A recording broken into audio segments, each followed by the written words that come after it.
Tapi kadang-kadang nak sujud tuh ora kok mau muni subhana rabbiyal a'la ta napa sajadalaka wajhi wa sam'i wa basari wa mukhi wa asbi wa sya'ri wa mastaqallat bihi qadam. Jadi rambut wis disebut karena rambut kita ini juga hidup. Wong iso modot, paham kan? Iso kriting barang. Kowe iku bali lho nek sujud mergo. Nabi ku pirsa sujude napa? Rambuté. Paham ya? Tapi kita sujud tuh ya Allah, meneh traweh sing ana sing 8 menit ngono aku gak tok. Iku hakikat ngawur. Mbok gedhingi ku kiai, mbok dukung apa-apaan. Itu kita harus bangga. Dengan yang namanya sujud itu harus bangga. Sampai diistilahkan apa? Laula kaya zinatal wujudi ma toba aisi wala wujudi wala taronnam tu napa fi sholati wala ruku'i wala. Andekan ndak ajaranmu ya Rasulullah, saya ini ndak pernah menikmati sujud dan tidak pernah nikmati ruku'. Jadi syarat saya sujud itu ora sekedar kowe metek anggota itu mboten, harus ada taronnum, harus ada kenikmatan yang luar biasa. Karena sujud ini yang menjadikan kita nanti di surga. Sujud ini yang menjadikan kita layak masuk surga. Sujud ini pula yang menjadikan kita sah disebut umat Kanjeng Nabi Muhammad sallallahu alaihi wasallam. Ciri utama umat Nabi ora kok kemenangan politik atau kemenangan dunia mboten, tapi tarohum ruk'an sujud. Umat yang kamu lihat sebagai yang rukuk, sebagai yang sujud. Artinya apa? Kalau Nabi yang soleh diriwayatkan orang soleh, pasti riwayatnya tentang sujud, tentang rukuk. Paham ya? Bareng Nabi diriwayatno LSM sing liberal. Nabi itu tokoh yang menerima semua pihak. Diceritakan Nabi perjanjian dengan orang kafir, kerjasama dengan orang kafir. Yo kok entuk wae dalil. Untuk kondi wae. Aku kadang yo gumun aku sing wong alim ora roh iku roh iku untuk kondi. Aku yo kadang heran. Kadang takok mbek wong. Niku kitab napa? Mbah Gus kula ya jare bar. Mergo aku kitabku yo sak foto-foto kok ora roh. Kono sing kitabe cilik kok roh. Ini penting saya utarakan. Mulane kula teng donya, kula nggih di bojo, nggih syukur, di anak nggih syukur. Tapi aku paling syukur kok kita ditakdir napa sujud. Mergo iku yang identitas kita. Ya ayyuhalladzina amanu ruk'u wasjudu wa'budu rabbakum. Kowe nek iman tenan ciri utamane rukuk, ciri utamane sujud. Saiki mboten. Orang tuh ndak nikmati rukuk dan sujud. Bedino sholat tetap ngeluh, ora di duwe utangnya akeh. Mestinya ketika nganggap sujud itu segala-galanya, ditakdir sujud itu senengnya bukan Nabi itu nak nyifati sujud saking senengnya. Hatta takuna sajdatul wahidah khairan minad dunya ma fiha. Sehingga satu sujud lebih baik dari dunia dan seisinya. Coba sekarang, nanti kamu di akhirat, identitas kamu yang menjadi sah masuk surga itu hanya sujud kamu. Tapi kita sujud itu biasa wae seakan-akan ndak nikmat Allah yang luar biasa untuk duit akeh. Ini kan markai tenan. Markai tenan, entek oleh markai. Ini apa-apaan? Kan aneh Allah mengatakan sujud itu spesial, kemudian kita nyifati sujud hal yang biasa. Aneh. Berarti kamu mensifati sesuatu tidak dengan sifat yang diberikan Allah dan Rasul. Allah mensifati sujud itu luar biasa. Mulane kula nu salat iku seneng makmum. Kula nak sujud itu nikmat tenan. Ya sujud itu wis ngene iki. Mulane kula nu yakin di antara barokahnya Habib saya itu karena melanturkan beberapa syair yang itu mudawan itu dibukukan ulama-ulama dulu kayak tadi.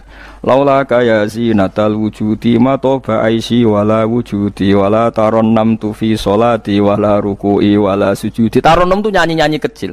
Maknane ora sekedar ya tentu ndak nyanyi. Ngono wis dandutan apa sujud boten. Maksudnya iku menikmati taronnam itu.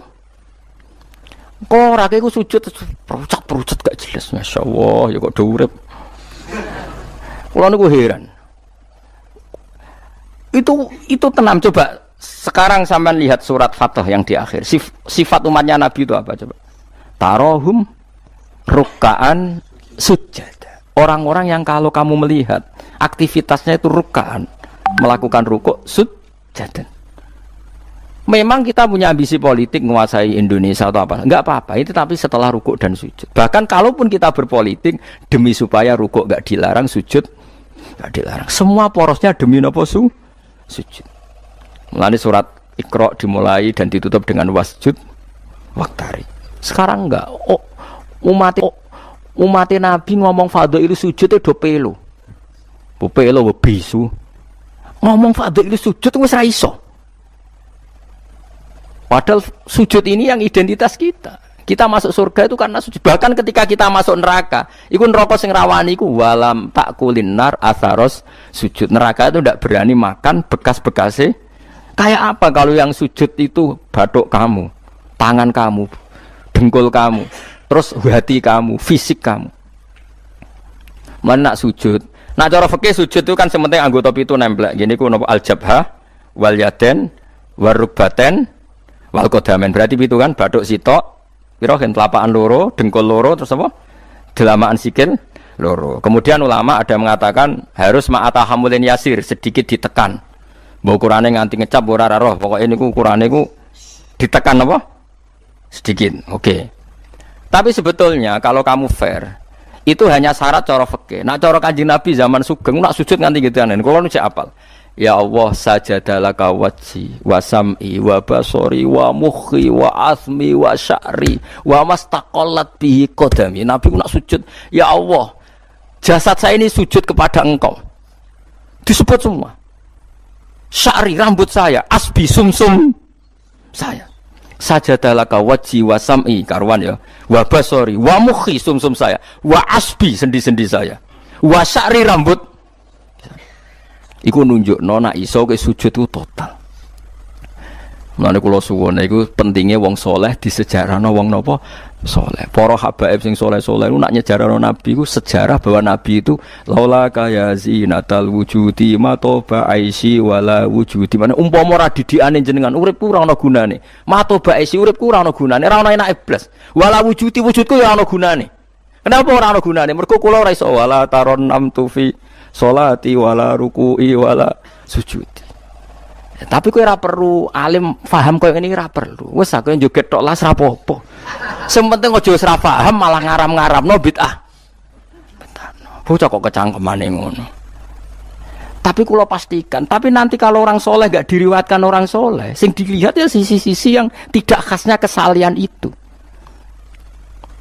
Taruh saja misalnya gini, Mbak Hamid Pasuruan soleh, Mbak Mun soleh, Mbak Dola Barwani soleh, di sejarah nong rapati soleh, tamu nih akeh, diterima semua pihak, mulane uripe kepenak, mesti ngono oleh sejarah nong.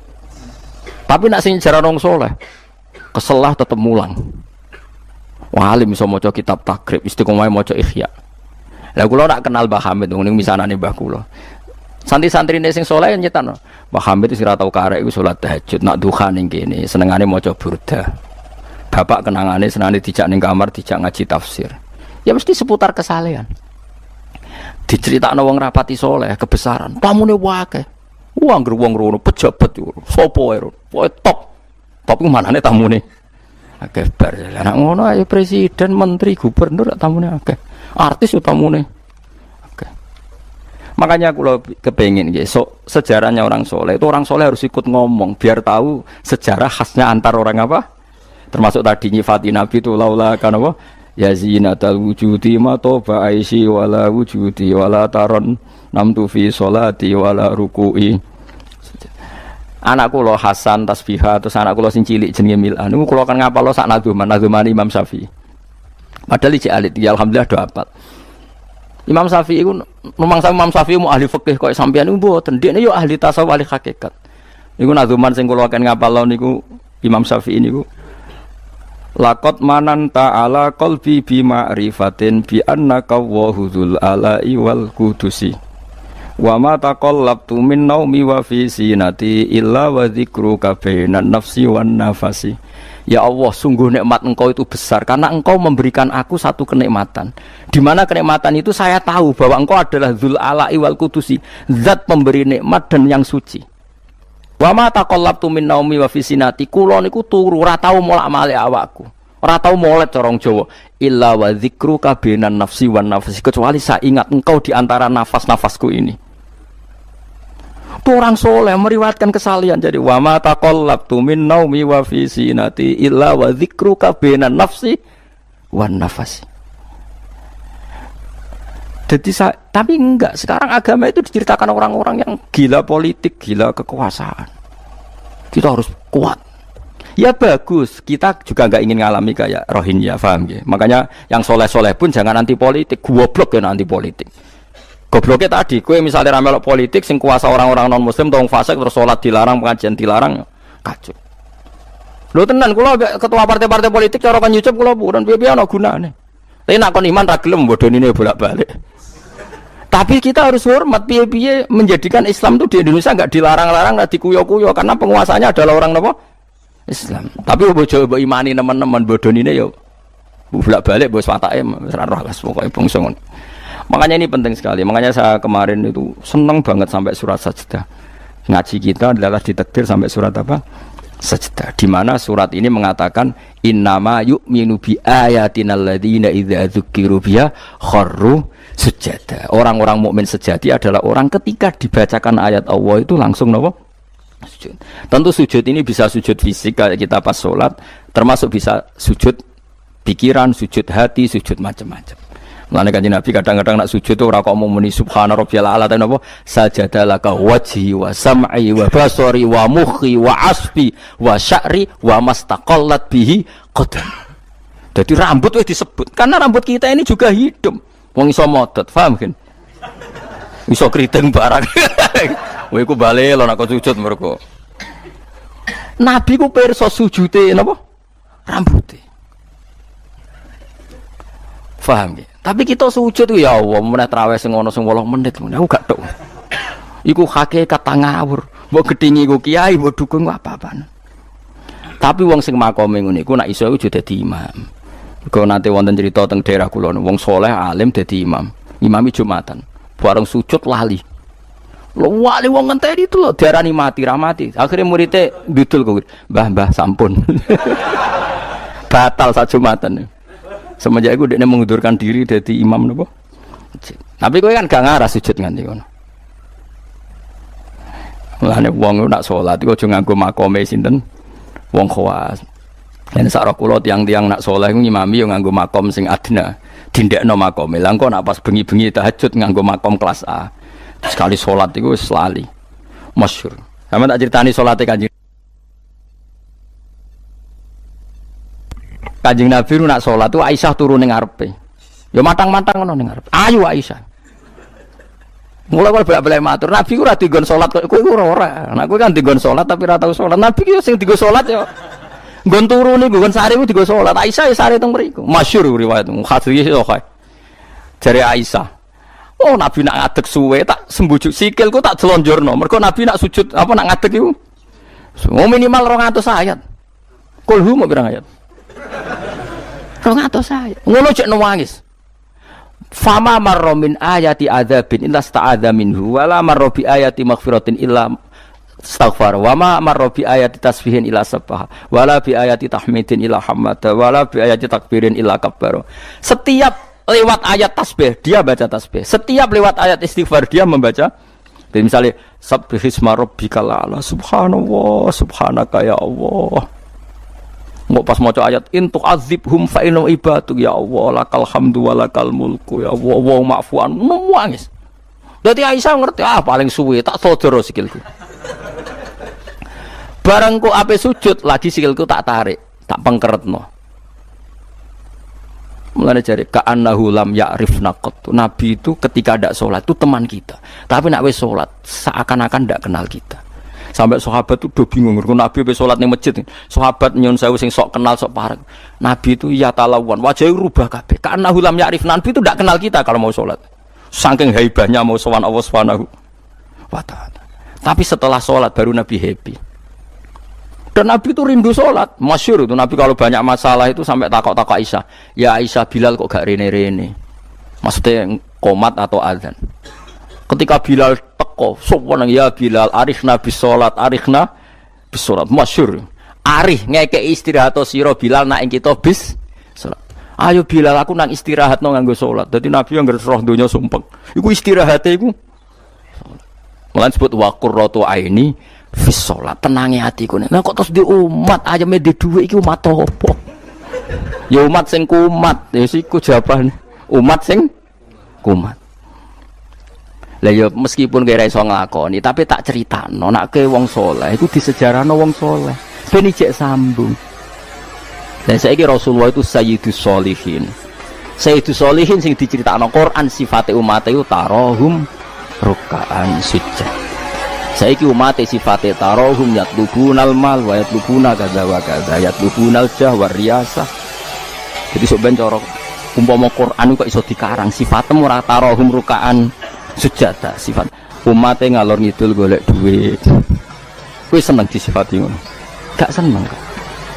Dan kula suwun ngaji surat sajdah niki kula umpama pantes nuntut Pak Rumanto tak nyembelih sapi. Mergo syukuran surat napa sujud. Tapi kok kowe syukur perkara mangan sapi ku yo elek. Mulane ra usah. Wong ngaji kok syukur perkara nyembelih apa? Sapi. Mulane ra usah. Kula nu khatam hikam pe disyukuri. Nganti saiki ora disyukuri. Tangan-tangan yo bener ra disyukuri. Ben syukure mergo khatam hitam ora perkara nyembelih sapi. Tapi insyaallah kuat asline kuat. Bangune ra kuat sak menaki urunan 5.000 cukup. Golekno sapi kuru ampun. To sapi sing wis kesemper. Tapi kula suwun ya mulane kula suwun aja geman mengabaikan sejarah versi wong soleh. Termasuk versi ya tiang-tiang soleh. Cek saking kalangan habaib, cek sing kalangan ulama. Pokoknya tiang-tiang napa soleh itu khas. Cara seneng Nabi itu khas. Kowe iso nyifati Nabi kayak tadi. Laula kaya zinatal wujudi ma to ba'isi wala wujudi wala taron namtu fi sholati. Jajal Kanjeng Nabi versi wong-wong politikus malah diseru. Nabi itu pemersatu pan Arabik. Dulu Arab itu gini-gini. Setelah Nabi, iku yo iya yo sifatnya Nabi. Tapi gue apa? Bu omah ngomong no. Gue sujud era iso kok ngomong dok dinti. Pertama Iqra turun ya wasjud. Iku variasi-variasi setelah ada kekuatan politik. Ono variasi-variasi sifat-sifat Nabi yang datang kemudian. Tapi sifat permanennya ya wasjud waktari. Faham maksudnya? Faham tenan toh? Faham ya alhamdulillah. Soalnya nak sing ora paham ya bebo paham. Ben nyenengno guru. Nyenengno guru ku ibadah. Pokoke eling-eling surat Fatah ya sing akhir napa? Tarahum ruk'an sujud. Walahum lan ora ana te wong akeh yung dzuruna dikae tempo sapa wong akeh. Yumhaluna tegese dikae tempo sapa wong akeh li taubatin krana tobat au ma'diratin utawa ngekeki alasan. Fa'arid mongko mengo sira anhum sanging kufar wan tadzir lan ngenteni ana sira misale inzalal adzab ing turune siksa bimiklan kufar innahum satamne wong kafir ya muntadziruna ngenteni sapa wong kafir bika ing sira wong kafir ngenteni misale hadis samoten ing terjadine kematian atau anyare kematian auqaten utawa terjadine pembunuhan. Bismillahirrahmanirrahim. Afaman kana mu'minan kaman kana fasiqo. Afaman kana mu'minan kaman kana fasiqal la yastawun. Ammal ladzina amanu wa 'amilus solihati falahum jannatul ma'wa nuzulam bima kanu ya'malun. Wa ammal ladzina fasaqu fama'wahumun nar. Kullama aradu ay yakhruju minha u'idu fiha wa qila lahum dzuqu 'adzaban nar. Zuku azaban naril ladzi kuntum bihi tukadzibun. Afaman kana, afaman ana ta utahi wong.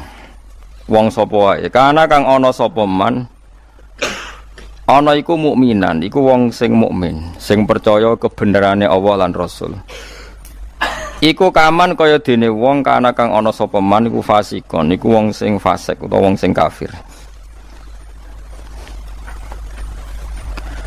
Kula baleni malih. Afaman ana ta te wong kana kang ana sapa man iku mukminan mukmin. Manane mukmin ku benerno apa sing digawa Allah lan Rasul. Iku kaman kaya dene wong kana kang ana sapa man iku fasikon iku fasik utawi kafir. La yastawun, ora padha sapa wong mukmin lan wong fasik. Ail mukminuna tekse pira-pira mukmin wal fasikuna lan pira-pira fasik. Ammal ladzina amanu anapun te wong sing iman wa amilu lan nglakoni sapa alladzina as-solihati ing pira-pira amal saleh. Wong iman lan nglakoni amal saleh falahum mongko iku berhak, mongko iku keduwe alladzina amanu jannatul ma'wa te entuk swarga kang dadi panggonane utawa swarga-swarga kang dadi nggon panggonane. Nuzulan tur hale tumurun. Hale dadi sogatan, hale dadi penghormatan. Huwa te maknane nuzul ku ma perkara yu adu kang den sogatna apa ma kang disuguhna apa ma lidhofi krana tamu. Bima sebab perkara kanu kang ana sapa ngake ya malu nang lakoni sapa ngake. Wa amal ladina anapun te wong akeh fasaku kang padha fasik sapa ladina. Fasik ku maknane fasik. Teng mriki fasik bil kufri fasike kelawan kafiran. Wah ini gak apal lho nggih kula kados ngaji kula wingi. Pokoke angger fasik disebut Quran kok ahli neraka kuwi mboten kok fasike sampean mboten ini fasik ringan nggih, fasik medium niki. Fasik sing ahli neraka bil kufri wa takdzibi. Wah apal lho. Wah angger fasik kok ahli neraka mana apa fasik kekafiran lan fasik ngorohno Allah lan apa Rasul. Tapi nek fasik kaya sampean bodoni wae enteng. Dak kok teras warga ijek mlebu. Dak kok pager-pager terus napa? Mlebu nggih araf nggih kecantol-cantol mungkin ngono. Mbok jongkrono sithik munduk swarga ngono. Oh, angger fasik jelas. Mulane kula wingi ngotot. Ciri khas ahli sunnah niku darani ahli neraka iku kafir. Napa? Mulane mriki fasaku napa bil kufri wa takdzibi. Fasike kelan nglakoni kekafiran lan gorono Allah. Kowe kafir to ora? Mboten. Kowe tau gorono Allah Rasul. Nak bodoni kanca. Bolak-balik lah. Iku urung kafir wenteng. Mergo yo kene tau dibodoni padha wae kan wales-walesan ngono napa? Sesama saling bodoni ya. Gak usah saling napa dendam. Fasaku bil kufri kelan kekafiran. Jadi ngeten nggih kula terangno nggih masalah madzhab ahli sunnah nggih. Sampeyan kok aja terjebak training aswaja terus. Aswaja trainingnya pokoknya kadang tahlil ahli sunnah atau mboten enten ngoten kaidah ngoten. Sing ngeten kaidah ini tadi, apakah mukmin yang melakukan dosa besar itu kafir apa ndak? Jadi ciri khas ahli sunnah dan ndak itu perdebatannya napa? Mukmin sing murtakibul kabira napa? Mukmin sing murtakibul kabira. Orang mukmin yang melakukan dosa besar itu menjadi kafir apa ndak? Ahli sunnah berpendapat tidak menjadi kafir. Sementara yang khawarij yang lain-lain berpendapat menjadi kafir. Nah, Imam Suyuti, Imam Ghazali, Imam Syafi'i semua itu ahli sunnah. Sehingga kalau ada orang kok ahli neraka niku mesti maksiate iku bil kufri wa takdzibi. Alasane Imam Syafi'i sak bala-balane niku sak ulama sak kancane niku wong nak wis kadung bener diridani Allah. Niku sifate ora kok ora tau salah. Kula baleni malih nggih. Wong nak wis bener diridani Allah, niku sifate ora kok gak tau salah iku ora. Nek Allah seneng kowe, iku statusem wong-wong sing liyukaffirallahu anhum aswa allazi amilu. Engko amal elek ndelalah didadekno di sepuro sinten? Allah. Carane piye ya? Carane nggawe poin. Misale ngaten, sampeyan ngobet wek cawe wedok. Cawe wedok seneng banget kowe. Sementing ke komitmen aja zina. Tapi sampean aja takok kula, berarti SMS-an angsal Gus. Jawel angsal yo aja takok ngono. Tapi nak kowe kasil jawel tok ra zina ku insyaallah barokah ngedohi dosa gedhe sing cilik di sepuro. Tapi aja muni halal. Yo aja muni halal, yo aja lakoni nek iso. Cuma iki cerita. Ana wong seneng cawe wedok banget. Tapi dia sukses ninggalno napa? Zina. Tapi ora sukses ninggalo jawil utawa SMS-an misale. Tapi kok jom ni halal lho ya. Wong kula ora muni halal kok mbok riwayatno halal. Niki rak ngaji ilmu. Mergo di antara jatah di sepuro iku apa alladzina napa mboten niku intastanibu kaba'ira matun hauna anhu iku kafir angkum sayiatikum. Nak kowe sukses ngilangi sing gedhe insyaallah muga-muga sing cilik iku di sepuro. Misale kula guweting ruhin, maksimale kan mateni. Mata ini kan dosa gede tak hindari, mau ngenyek tok bocah kriting ndek. Lah iku yen yo dosa ngomentari ngono iku kan. Tapi luwe apik timbang gedeng diimplementasekno membunuh. Jadi misalnya gedeng wong, opsi tertinggi kan mata ini. Misalnya gak mata ini bacok sikile atau bacok tangane kan berat. Wah iki ditinggalo kabeh mau karek ngrasani gremeng nyek. Lah iku lumayan. Senajan to ngrasani ya tetep dosa, tapi lumayan. Mulane kiai-kiai rata-rata yang ngrasani mergo mangkel lu nek ora diomongno dadi udun. Nah, akhirnya ngrasani. Kiai-kiai anggere mbok tamoni critakno lawan politike, mesti ngrasani to ora? Ngrasani. Mergo nek dimpet ya dadi udun. Tapi ku luwih apik timbang mateni.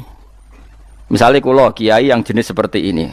Roh metode wong seneng Quran lewat konser, lewat MTQ mesti ngritik. Bar wanita ora seneng nek ono MTQ dikritik. Ya ngrasani, tapi apik niate. Lah kok sing seneng MTQ ya ngrasani kiai-kiai sing kaya kula. Wah, wong kok gak gelem siar. Quran niku buta siar, wong Islam buta siar. Ya sak muni-munine lah pokoke. Ikan ya rasan-rasanan. Sampai sementing gak santet-santetan ngono maksudnya. Lah iku disebut apa? Intajtanibu kaba iromatun hauna anhu iku insyaallah nukafir angkum sayyatikum. Jika kamu sukses meninggalkan dosa-dosa besar, yang kecil insyaallah dimaafkan. Ini penting saya aturkan.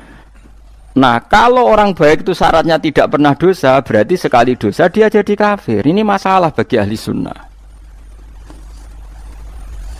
Nah, ini penting kalau atur. Mergo ceritane ngeten nggih, wong nak bakate saleh, mabuke nang masjid.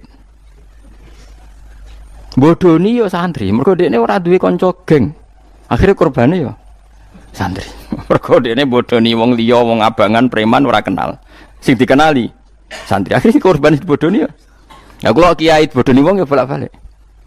Tapi kula ora tau sambat, pancen jatahe mun kadang-kadang kebodhon iku ya jatah. Sampeyan kula critani, zaman Nabi ku ana wong jenenge Abdullah. Niki hadis sahih teng Bukhari wonten, teng pundi-pundi wonten. Wa kana yulaqabu khimaron. Ndek niku sampe nak ngundang kanca-kancane niku khimar. Wa kana yudhiku Rasulullah katsiron. Ndek niku senengane guyokno Kanjeng Nabi. Kanjeng Nabi orang yang sering serius iku mergo mimpin perang macam-macam nak roh dolah iki guyu. Kancane ra ngundang dolah tapi nopo?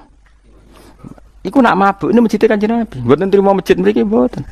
Masjid Kanjeng Nabi. Ngefly. Anggere takok, kowe wong fasik kok ora ning terminal tandalan ning masjid. Aku nak ora Nabi ku ngeluh.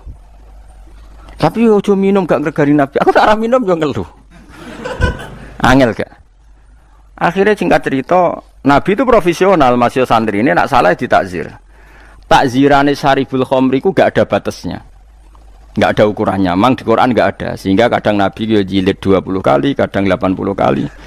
Bil jaridi wan ni'al. Ini sing khusyuk-khusyuk ngrungokno hadis iki. Jarid niku napa? Apa kan pelepah napa? Kurma wan ni'al ku sandal. Dadi ana sahabat sing saleh-saleh ku ditabuki mbek sandal, kadang ambek. Tapi bariku yo ngono meneh. Nganti sing jilid ku bosen. Jadi cara ning Aceh polisi syariate nganti napa? Bosen. Singkat cerita ada sahabat yang ngomentari begini. Ya khimar, ya mal'un. Pokoknya di kueku khimar, kueku mal'un. Saya masih ingat betul tagnya itu. Kamu ini mal'un, orang yang dilaknati Allah. Nabi duka. La tal'anuhu fa innahu yuhibbu waha wa rasul. Lalu dalil ahli sunnah. Kamu jangan melaknati dia. Fa innahu yuhibbu waha. Orang ini meskipun peminum arak, itu senang Allah dan Rasul. Saya masih ingat betul takbir yang ada di kitab Ihya. Takbirnya begini, falam yukhrijhu bil maksiati anil mahabbah. Nabi tidak mengeluarkan dia dengan melakukan maksiat dari status mencintai Allah dan Rasul. Sebab itu ahli sunnah sepakat, orang maksiat itu bukan kena sifat atau kena status dia memusuhi Allah dan maksiat itu gawan kita dhaif. Misalnya ngene, kowe ora cah wedok iku eling terus nganti 2 jam. Bareng Allahu Akbar takbir ra eling Allah. Terus berarti lu seneng cah wedok timbang Allah. Wong ambek Allah ora eling mbek cah wedok. Ora iso ngono, kowe seneng cah wedok iku gawan nafsu, yen gak bakat wali. Paham nggih? Akhire eling terus ra iso lali. Allah ora butuh mbok ilingi kowe ya ora keren diparingi lali kowe. Ini penting kula ngajekno. Kula baleni malih. Saya masih hafal takbirnya di Ihya di beberapa kitab ahli sunnah. Falam yukhrijhu bil maksiyah anil mahabbah. Orang ini tidak dihilangkan sifat mahabbahnya kepada Allah dan Rasul hanya karena nama maksiat. Karena maksiat itu gawan bodoh, gawan lali, gawan ngebet, gawan macam. Misalnya kayak dia anak papat, bojomu setia, katut rondo. Terus ana wong muni ngene, dadi yo katut rondo lali anak bojo, ora lali ora masalah. Cuma ora iso lali rondo, tapi ora lali anak bojo. Wong nyatane dhuwit jadi dibagi jatahe anak yo ono jatahe. Cuma wong sing gedeng darani kowe iku lali anak. Ora lali mulai ditakoki jenenge anake yo jek roh. Kelas pirone yo jek. Cara ditakoki, "Lah kok ora mbok rabi wae?" Sungkan anakku. Lho jek roh ta ora? Ijek. Tapi ora iso lali rondo iku luwih anyar misale. Nah, yus ngono iku. Selama ini kamu kan ya begitu. Saiki ngene aku takok. Kowe nyebut dhuwit mbek Allah sedina akeh dia. Akeh dhuwit. Kerja ya demi dhuwit. Ngamuk bojo demi dhuwit. Bariku mbok tabung ning bank ono, ning plesiran lemari ono, ning ketu ono. terhormate dhuwit di mana-mana ada yo eling ning Kedhu yo eling seneng Temari yo eling. Bareng dhuwur pas pergi lali aku jebule wis mentek wektune dhuwur. Terus kowe tak wah berarti menuhankan uang. Enggak ada seperti ini. Apa iku wis pirsa nek kita iku dhaif, napa kita niku dhaif. Sehingga ahli sunnah mengatakan semua kesalahan itu ya kesalahan saja, tapi tidak menjadi kafir, tidak menjadi bukan berarti kita tidak cinta Allah dan Rasul. Jadi wong mabuk, kunane kuno wong lani kiai ora oleh gedeng preman teman-teman. Kadang yo ono wong preman, tapi ra iso mungkiri seneng kiai. Lan cara kula ora masalah ono wong ra salat nekani konser selawatan, cara kula ora masalah. Ndekne nyatane seneng pas selawatan seneng. Nek menawa awal untuk hidayat. Nek ki fikih komentar, apa gunane nekani selawatan tapi ra salat. Lah nek dene ra tau nekani selawatan, ra salat terus jalur hidayate kon diye nak menawa ana siji loro selawat sing ditampa dadekno sebab napa? Hidayat. Seneng kok komentar. Ora melok dadi pangeran kok geger. Jadi kalau baleni malih, mulane teng mriki angger kitab ahli sunnah wal jamaah sing asli, ku angger ana ayate pangeran dawuh fasaku mesti bil kufri wa takdzibi. Dadi dosa fasik sing sebab kekafiran lan sebab gorono Allah lan iku lagi ahli neraka. Harun ar-Rasyid itu dinasti Bani Abbasiyah. Itu pinter sekali. Ada seorang ustadz yang agak ekstrim. Itu datang ke Harun ar-Rasyid. Ya Amirul Mukminin, inni nasihun laka famusaddidun alaika. Fala tajidanna alayya fi nafsika syai'an. Saya mau nasihati kamu tapi saya mohon jangan masukkan hati. Karena nasihat ini penting. Tapi saya akan keras, vulgar, akan keras, kritik saya akan keras karena Anda sebagai Amirul Mukminin tidak pedes. Apa kata Amirul Mukminin Harun ar-Rasyid? Uskut ya Ustaz. Sebagai riwayat uskut ya jahil, kamu itu Ustaz bodoh, tidak usah banyak omong. Terus ditanya, kenapa saya bodoh? Terus dibacakan ayat faqula lahu qawlan layyinan la'allahu yatadzakkaru aw yakhsha. Inna Allaha ta'ala qad arsala man huwa khairun minka ila man huwa syarrun minni. Wa ma'a dzalika qala ta'ala faqula lahu qawlan layyinan. Allah pernah menugaskan seorang yang lebih baik ketimbang kamu, yaitu Musa dan Harun. Musa dan Harun adalah seorang nabi. Kepada orang yang lebih buruk ketimbang saya, yaitu Fir'aun. Itu saja etikanya faqula lahu qaulal lainan. Kamu kalau ngomong yang halus, yang baik, yang berperadaban, kok kamu sama saya mau kasar? Akhirnya ustadznya ternyata pinter kamu, yes pinter aku. Jadi semudah itu.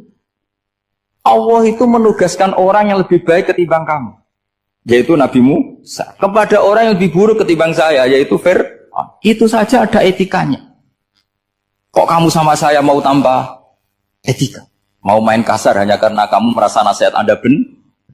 Jadi gampang sekali memahami Quran.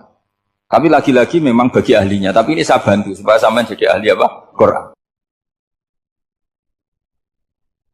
Ada sekian problem dalam memahami Quran, terutama kalau lewat terjemah. Problem itu bisa gawat betul, bukan gawat-gawatan tapi gawat betul. Misalnya ada ayat begini dan terjemahnya pasti begini. Fa'ainama tuwallu fasamma wajhullah. Kamu menghadap mana saja, di arah manapun, di sana ada ridhonya. Itu kalau hanya pakai terjemah, tentu menjadikan kita sholat bisa menghadap ke timur, ke barat, ke utara dan ke apa? Selatan. Saya cerita sedikit tentang asbabun nuzul. Memang tema sekarang tentang asbabun nuzul. Dulu Rasulullah SAW ketika di Mekah itu sholat menghadap Ka'bah. Tapi setelah pindah di Madinah, di mana Madinah itu ada komunitas Yahudi dan Nasrani, Rasulullah itu menghadap ke Baitul Maqdis. Kira-kira 16 bulan, 16 sampai 17 bulan. Semua riwayat itu kisarannya hanya 16 sampai berapa? 17 bulan. Sehingga orang Yahudi itu bilang begini, Muhammad ini baiklah, meskipun dia membawa agama baru, tapi kiblatnya masih ikut kita, masih baik kan. Setelah 16 bulan, Nabi diperintahkan Allah untuk menghadap ke Ka'bah. Fawal liwajhaka syatral masjidil haram. Maka orang Yahudi itu berontak. Berontaknya adalah kiblat mereka ditinggalkan.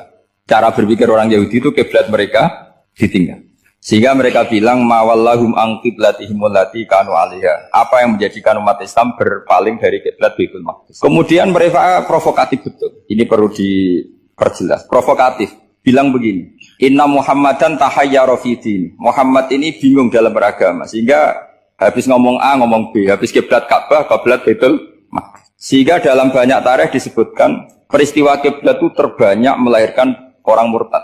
orang yang keluar dari Islam gara-gara provokasi orang Yahudi. Muhammad tahayyara fidi, ini Muhammad tuh bingung dalam menentukan pilihan apa beragama. Kemudian walhasil singkat cerita akhirnya Nabi itu madhep Ka'bah. Apa yang terjadi mukjizat itu adalah bahwa agama ini agama yang mewakili semua agama sebelumnya yang masih orisinil. Yaitu Nabi akhirnya berargumentasi Ka'bah adalah kiblat yang asli, yang lebih tua. Terus mereka tanya, buktinya apa? Dijawab oleh Quran, fihi ayatum bayyinatum maqamu apa?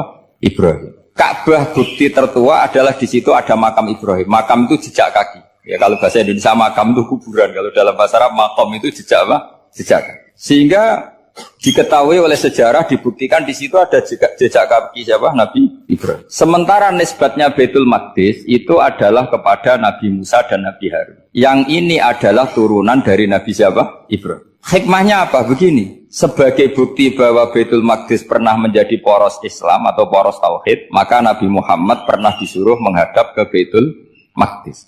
Buat inget-ingetan kalau ini pernah menjadi poros apa? Tauhid. Tapi tetap tua-tuaan masih tua apa?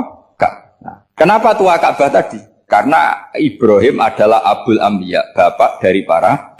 Dan di situ ada jejak kakinya. Fihi ayatum bayyinatum maqam. Bukti itu belum cukup. Dibuktikan lagi bahwa Ismail kecil itu hidupnya di Ka'bah. Kita tahu sa'i baina Safa wal Marwah adalah karena Siti Hajar sedang mencari apa? Jadi ada bukti sekian, bukti empirik bahwa Ibrahim itu kiblatnya itu Ka'bah, bukan Baitul. Sehingga ada kata-kata fihi ayatum bayyinatum maqamu Ibrahim. Nah, tanpa ngerti asbabun nuzul, kamu akan mengartikan fa'ina ma tuwallu fasamma wajhu itu salah. Karena di situ kamu menghadap mana saja, maka di situ ada ridhonya. Maka para ulama memberi catatan, maksudnya begini, kamu menghadap kemana saja, asal itu yang diperintahkan Allah, maka di situ ada ridhonya Allah. Harus seperti itu maknanya, disesuaikan dengan konteks asbabin nuzul. Tanpa seperti itu tidak bisa. Dan masih banyak lagi kepentingan tentang asbabin nuzul. Jadi problem sekarang adalah banyak mufassir yang hanya mengartikan dari terjemah. Itu bahaya sekali. Jika ada orang yang menikah secara mut'ah, itu kan mirip kayak transaksi zina. Mereka berdalil famastam taktum bihi minhunna fa'atuhunna ujurahun. Perempuan yang sudah kamu nikmati yang penting kamu bayar. Terjemahnya seperti itu. Karena ujur itu jamaknya ujroh. Itu fatal sekali. Padahal ayat itu begini, settingannya begini, setting siakul kalamnya atau asbabun nuzulnya begini. Jadi sekaligus, memang saya sengaja ngaji dengan tema yang berat, bentuk penghormatan pada yang ngaji. Kalau temanya ringan kan kayak TPQ. Begini asbabun nuzulnya begini. Wal muhsanatu minan nisa yang awal juz 5 itu, ya kita santai aja. Yang awal juz 5 itu sebetulnya maktuf, diatafkan pada ayat hurrimat alaikum ummahatukum wa banatukum wa akhwatukum wa ammatukum wa kholatukum wa banatul akhi wa banatul ukhti. Jadi perempuan yang haram dinikah itu ada 7. Yang faktor nasab, yaitu siapa? Ibu, putri, saudara putri, bulik dari bapak, amah itu bulik dari bapak, kholah itu bulik dari ibu, keponakan dari saudara lelaki, keponakan dari saudara perempuan. Ini disebut haram karena nasab gen.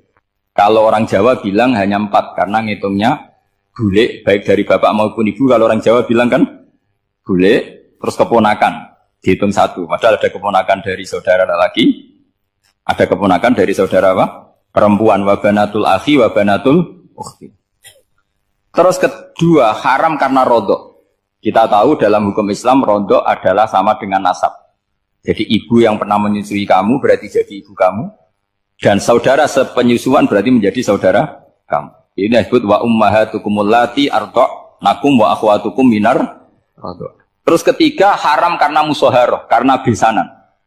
Jadi pagi ini misalnya saya nikah dengan Sri, bilang qabil tu nikaha wa taswijaha bil maril matur. Setelah nikah dengan Sri ini otomatis ibunya dia menjadi mertua. Otomatis haram saya apa? Nikah. Ini namanya haram karena musoharoh. Atau kamu punya anak Zaid. Zaid pagi ini akad dengan Sri.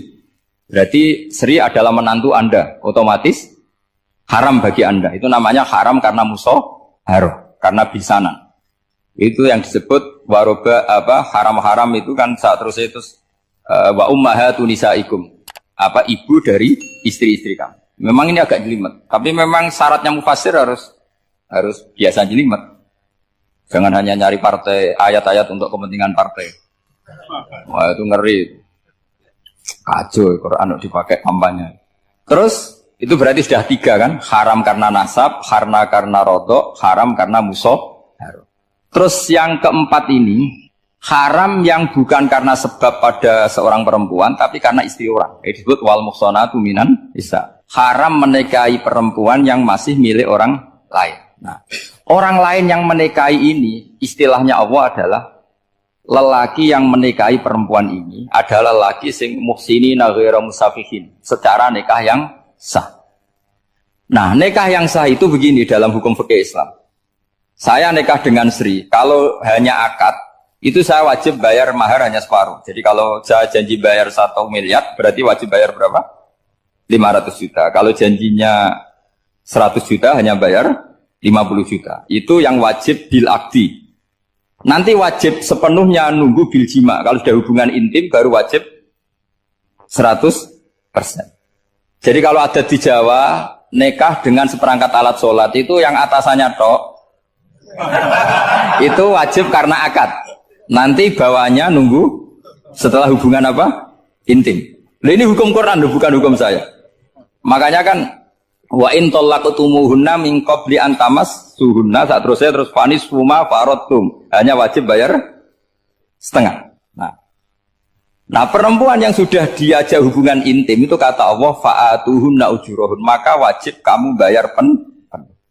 Jadi ayat itu tentang perempuan yang sudah dinikah, kita harus bayar berapa? Harus bayar penuh. Ini penting saya utarakan. Nah, problem kita sebagai orang Indonesia, ini juga problem Pak On, problem semua kiai. Mahar di Indonesia itu nggak bisa dibahas di Quran. Karena keterlaluan, kecilnya itu keterlaluan. Saya ini kan kiai, sering ngakatkan tuh sampai bosan, seperangkat alat sholat itu ngawur sekali. Ini mbak-mbak harus nggak mau gitu. Saya provokasi minimal itu ya berapa? 100 juta berapa? Pantasnya berapa? Pantasnya berapa? 10 gram itu berapa nilainya? Kan 1 gram 500 ribu, baru 5. Ya sudah mendingan itu 10 gram. Quran itu bayangannya gini, sambil latihan, yang hafal-hafal biar latihan. Jangan dapat beasiswa karena hafal tapi nggak jelas juntrungannya. Quran itu bayangannya gini, ini nggak mungkin Quran ini bisa dibaca di Jawa. Wa in aradtum istibdala zawjin makana zawji wa ataitum ihdahunna qintaran fala ta'khudhu minhu syai'a. Jika kamu nikah sama seorang perempuan, kemudian kamu cerai, maka mahar yang sudah kamu berikan jangan ambil lagi. Karena mahar di Arab itu mahal, 100 juta, kadang mobil Alphard, kadang GMC. Sehingga setelah menceraikan tuh kebayang menarik. Kok enak, dulu saya memberikan itu kan karena dapat servisnya, sekarang sudah saya cerai, saya tarik. Kalau mahar di Indonesia kan seperangkat alat sholat. Jadi gak kebayang ada kalimat fala ta'khudhu minhu syai'a, jangan ambil lagi. Kebayang ngambil aja enggak? Apalagi kalau nikahnya sudah 2 tahun kan sudah lusuh, sudah. Tapi kalau di Arab itu kebayang karena mahal. Makanya orang Arab suka nikah orang Indonesia karena murah. Jadi bahasa kintoron tuh harta yang enggak ternilai. Wa ataitum ihdahunna kintoron. Kok yang enggak ternilai? Mahal betul. Itu pernah saya hitung, ada yang mahar itu 400 juta, ya sekira segitu. Nah makanya setelah dicerai, Allah memperingatkan setelah kamu kasihkan, ya jangan minta lagi. Kenapa kepikiran minta? Karena jumlahnya besar. Kalau di Indonesia kepikiran nggak minta, ya? Nggak kepikiran, saking kecilnya. Seperangkat alat sholat, kadang 1 juta. 1 juta itu setelah hubungan intim, sebelumnya yang wajib hanya 500. Itu kan nggak kebayang. Makanya susah ngartikan Quran di Indonesia, kadang susah, karena kadang terlalu. Itu pernah Sayyidina Umar radhiyallahu anhu pernah bilang begini, wahai para perempuan, mahar itu jangan mahal-mahal, kasihan para lelaki. Itu ada perempuan alimah, ya orangnya alim betul. Itu usul langsung gini, ya Amirul Mukminin, laisa dzalika laka ya Amirul Mukminin. Waqad qala ta'ala wa atiitum ihdahunna qintaran. Kamu hanya seorang Amirul Mukminin, tidak berhak bikin aturan pembatasan mahar. Allah saja tidak batasi, kenapa kamu batasi? Sehingga dulu yang namanya nikahnya Sulaiman Agung atau Jamaluddin siapa Ratu Agung, kalau hadiah ya sampai tas mahal itu. Ini kan dari bahasa Arab mumtaz mahal. Mumtaz itu istimewa, mahal itu tempat. Dia punya istri yang sangat dicintai, dikasih hadiah mumtaz mahal. Terus ilat Jawa jadi apa? Tas mahal. Itu sama Mujid Ulil Albab kalah. Itu kalau cerai kan kepikiran minta lagi. Dikasihkan yang baru. Tapi kalau di Indonesia tidak mungkin karena apa tadi? Seperangkat alat sholat. Begitu nyari yang murah lagi. Yang bagus kitanya, bungkusnya yang bagus. Maka nggak mungkin kita maknani Quran tanpa mengenal yang bernama asbabin. Karena makna ayat itu bisa kacau kalau kita tidak tahu asbabin. Yaitu kayak tadi makna fa'ina ma tuwallu fasamma wajhu. Itu maknanya kan kamu menghadap mana saja, boleh saja di sana ada ridhonya Allah. Berarti kan bisa ke timur, ke selatan, ke utara, ke barat. Itu bahaya betul. Sehingga kata ulama harus mengkaji asbabin supaya porsi ayat ini sampai semana jauhnya itu kita tahu. Tanpa tahu itu tidak bisa. Begitu juga menyangkut kiblat. Sekarang saya tanya, kemarin kan ramai dulu juga menang. Kiblat semuanya diukur dengan GPS, terus beberapa masjid dikomentari salah karena diukur pakai apa? GPS. Kalau dalam bahasa falak disebut yaumarostil kiblat. Memang bisa diilmoni. Tapi pertanyaannya begini, dari awal Allah ngendikan fawalli wajhaka syatral masjidil haram. Kamu yang penting sholat itu menghadap masjid. Masjid itu ya bangunan. Sehingga kata Ibnu Abbas yang diriwayatkan banyak ulama mengatakan Al-Ka'bah kiblatun li ahlil masjid wal masjid kiblatun li ahlil haram wal haram kiblatun li ahlil masyriq wal maghrib. Jadi kalau orang di dalam masjid kiblatnya harus Ka'bah. Di luar masjid kiblatnya asal bangunan Masjid Haram. Tapi di luar sini kayak di Indonesia boleh semua tanah. Kenapa begitu? Kata Ibnu Abbas karena Quran turun bilisanin Arabiyyin mubin. Jadi kalau orang Jogja kalau mau ke Jakarta arahnya kemana? Barat. Itu sebetulnya ketika Anda ke barat itu persis Jakarta apa bisa saja pasnya itu Pangandaran. Tapi orang itu akan bilang kalau ke barat ya ke Jakarta. Meskipun presisi Anda tepatnya di Pangandaran.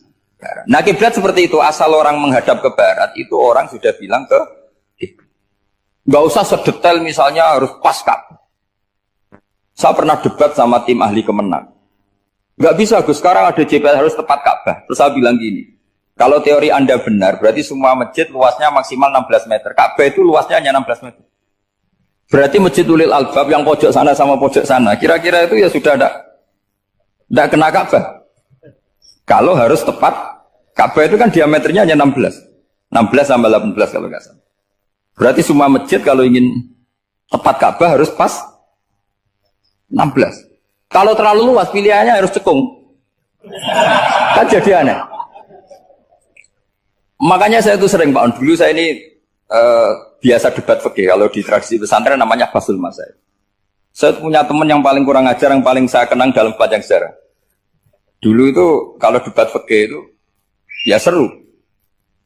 Kalau aturan fikih kan gini, soft paling baik itu kan soft pertama. Baru kedua, baru ketiga. Yang paling keren kan soft awal, soft. Terus teman saya bilang gini Pak, ya kalau gitu gini aja Gus, desain masjid itu memanjang utara selatan. Biar semuanya soft awal. Gara-gara didesain begini kan ada soft 2, soft 3. Apa susahnya? Kita bikin mulai awal supaya masjid itu memanjang utara apa? Selatan. Supaya semuanya soft awal. Ya kalau ada hukum ya diimplementasikan dalam desain bangunan katanya. Jadi. Itu kan kacau. Terus akhirnya saya jawab, lalu setelah begitu yang paling afdol siapa? Yang dekat imam. ya sudah, bikin cekung saja kalau gitu. Artinya gini ya, beragama itu yang sehat. Jadi beragama itu berdasar riwayat. Berdasar riwayat, pernah ada ulama yang ngitung. Madinah menghadap Ka'bah itu ya tidak pas. Pernah dihitung pakai GPS. Kiblat Madinah ke Ka'bah itu ya tidak pas. Tidak seperti yang pernah dianjurkan Kemenak. Karena apa? Agama ini ngikuti bilisanin Arabiyyin mungkin. Seperti jenengan gini. Semua ini istilahnya apa? Menghadap Gus Bah. Padahal ada yang agak sana, agak sana. Semuanya ngaji sama siapa Gus? Ya sudah. Istilahnya bertatap muka. Memangnya kita benturan. Ini bahasa. Jadi seperti ini semua namanya apa? Beradab. Padahal ada yang agak samping, agak samping. Ka'bah juga gitu. Sebenarnya tidak se-ekstrim yang dibayangkan orang-orang. Cuma kalau bisa tepat, ya kita harus tepat. Tapi tetap saja tidak perlu 16 apa? Meter. Nah, fa'aina ma tuwallu fasamma wajhuhu itu artinya menghadap. Menghadap itu menghadap arah. Makanya Allah tidak ada fawal liwajhaka nahwal Ka'bah, tapi fawal liwajhaka syatrul Masjidil Haram. Jadi ini penting saya utarakan supaya kita familiar dengan istilah-istilah Quran. Istilah Quran itu gampang sebenarnya. Kalau kita kaji itu gampang. Problem kita tidak pernah mengkaji. Jadi semuanya asing. Kalau kita mengkaji itu gampang sekali. Saya punya sekian cerita betapa pentingnya mengkaji Quran. Harun ar-Rasyid itu dinasti Bani Abbasiyah. Itu pinter sekali. Ada seorang ustadz yang agak ekstrim. Itu datang ke Harun ar-Rasyid. Ya Amirul Mukminin, inni nasihun laka famusaddidun alaika. Fala tajidanna alayya fi nafsika syai'an. Saya mau nasihati kamu, tapi saya mohon jangan masukkan hati. Karena nasihat ini penting. Tapi saya akan keras, vulgar. Akan keras, kritik saya akan keras. Karena Anda sebagai Amirul Mukminin tidak pedes. Apa kata Amirul Mukminin Harun ar-Rasyid? Uskut ya Ustadz. Sebagai riwayat uskut ya jahil. Kamu itu Ustadz bodoh, tidak usah banyak omong. Terus ditanya, kenapa saya bodoh? Terus dibacakan ayat faqula lahu qawlan layyinan la'allahu yatadzakkaru aw yakhsha. Inna Allaha ta'ala qad arsala man huwa khairun minka ila man huwa syarrun minni. Wa ma'a dzalika qala ta'ala faqula lahu qawlan layyinan. Allah pernah menugaskan seorang yang lebih baik ketimbang kamu, yaitu Musa dan Harun. Musa dan Harun adalah seorang nabi. Kepada orang yang lebih buruk ketimbang saya, yaitu Fir'aun. Itu saja etikanya faqula lahu qaulal layyinan. Kamu kalau ngomong yang halus, yang baik, yang berperadaban, kok kamu sama saya mau kasar? Akhirnya ustadznya ternyata pinter kamu, yes pinter aku. Jadi semudah itu. Allah itu menugaskan orang yang lebih baik ketimbang kamu, yaitu Nabi Musa. Kepada orang yang lebih buruk ketimbang saya, yaitu Fir'aun. Itu saja ada etikanya. Kok kamu sama saya mau tambah etika? Mau main kasar hanya karena kamu merasa nasihat Anda benar. Jadi gampang sekali memahami Quran. Tapi lagi-lagi memang bagi ahlinya. Tapi ini saya bantu supaya sampean jadi ahli apa? Quran. Meskipun ngajinya sebulan sekali. Sudah sebulan sekali tidak punya kitabnya. Sudah. Jadi ulama dulu kalau belajar Quran itu gampang sekali. Saya berkali-kali cerita. Yang kitab saya baca di rektorat namanya Syajaratul Ma'arif. Itu kalau cerita bikin judul itu enak sekali. Babuna fil ibad bikullil bilad. Bab seseorang di mana saja hidupnya harus bermanfaat. Terus dalilnya itu hanya mengutip makalahnya Nabi Isa, wa ja'alani mubarakan ainama kuntu. Ciri utama seorang nabi apa? Saya di mana-mana adanya berkahi orang lain. Jadi berkah bagi orang lain. Maksudnya tidak jadi problem bagi orang lain. Artinya kamu hidup entah di Jogja seperti Pak Ono orang Jember, saya orang Rembang. Hidup di Jogja manfaat, di Jember ya manfaat, di mana-mana manfaat.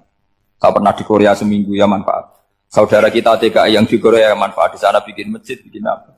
Karena ngendikane Allah menceritakan Nabi Isa siapa? Wa ja'alani mubarakan ainama kuntu. Saya adalah orang yang di mana-mana berkah. Artinya manusia eksistensinya harus seperti itu, hidup di mana saja.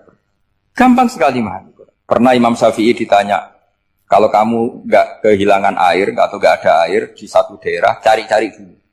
Sampai nggak ketemu. Setelah nggak ketemu air, baru kamu boleh tayam. Imam Syafi'i ditanya, apa dalilnya harus mencari dulu? Kalau nggak ada air ya langsung tayamum saja. Kenapa harus nyari-nyari dulu? Jawabnya Imam Syafi'i itu gampang sekali. Qala ta'ala falam tajidu ma'an. Kemudian kamu tidak menemukan air. Di mana-mana tidak menemukan setelah mencari. Kalau belum mencari namanya tidak tahu. Kan ayatnya kan falam tajidu ma'an. Kemudian kamu tidak menemukan air. Tidak menemukan tuh nyari dulu apa langsung ambil sikap? Nyari dulu baru kesimpulannya tidak ketemu. Kalau belum pernah nyari namanya tidak tahu.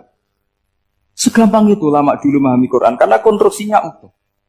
Yaitu mereka tahu betul bahwa Quran itu bilisanin Arabiyim. Ketika Futuhat Syam. Syam dulu itu dikuasai tentara Romawi. Era Sayyidina Umar Futuhat. Yerusalem dikuasai tentara Islam. Itu awal Sayyidina siapa? Umar radhiyallahu anhu. Ketika Futuhat mau ada pesta besar-besaran. Tapi Umar menolak. Ketika menolak, kenapa Anda menolak? Beliau hanya baca ayat Inna Allaha ta'ala ayyara qauman faqala adhabtum thayyibatikum fi hayatikumud dunya. Allah itu mengkritik satu komunitas kaum yang zaman di dunia menghabiskan semua kenikmatan. Maka kita tidak perlu syukuran besar-besaran. Jangan-jangan jatah kita di akhirat kita habiskan di dunia. Itu adhabtum thayyibatikum fi hayatikumud. Semudah itu. Semudah itu ulama. Rasulullah pernah dahar, pernah makan. Makan karena 3 hari gak makan, cara di Indonesia gak makan nasi, gak makan daging, sudah lama sekali. 3 hari Nabi itu hanya makan kurma dan air putih. Pernah Nabi gak makan roti sampai 3 hari. Kalau Indonesia mungkin gak makan nasi. Di hari ketiga, ada sahabat yang berbaik hati, Nabi disembelihkan kambing, dipotongkan kambing, Nabi disuruh dahar. Itu baru dahar setengah piring, Nabi berhenti. Ketika ditanya, setengah piring itu kan sudah kuat untuk sholat, untuk apa sudah kuat. Ditanya, ya Rasulullah kenapa berhenti? Bukankah engkau tidak makan ini 3 hari? Nabi menjawab, walatus alunna yawma idzin anin naim. Semua nikmat yang saya rasakan nanti ada pertanggungjawabannya. Makanya saya tidak ingin banyak-banyak. Wah itu kalau diterapkan di sini nggak populer. Makanya saya tahu gayanya ngaji Quran itu nggak siap dengan konsep-konsep Quran ini. Jadi segampang itu orang dulu. Nah karena apa ya itu tadi? Mereka tahu asbabun nuzul. Quran itu diturunkan dalam konteks apa? Lafat ini arahnya kayak apa? Mutlak muqayyadnya kayak apa? Muhkam mutasabihnya kayak apa? Nasah mansuhnya kayak apa?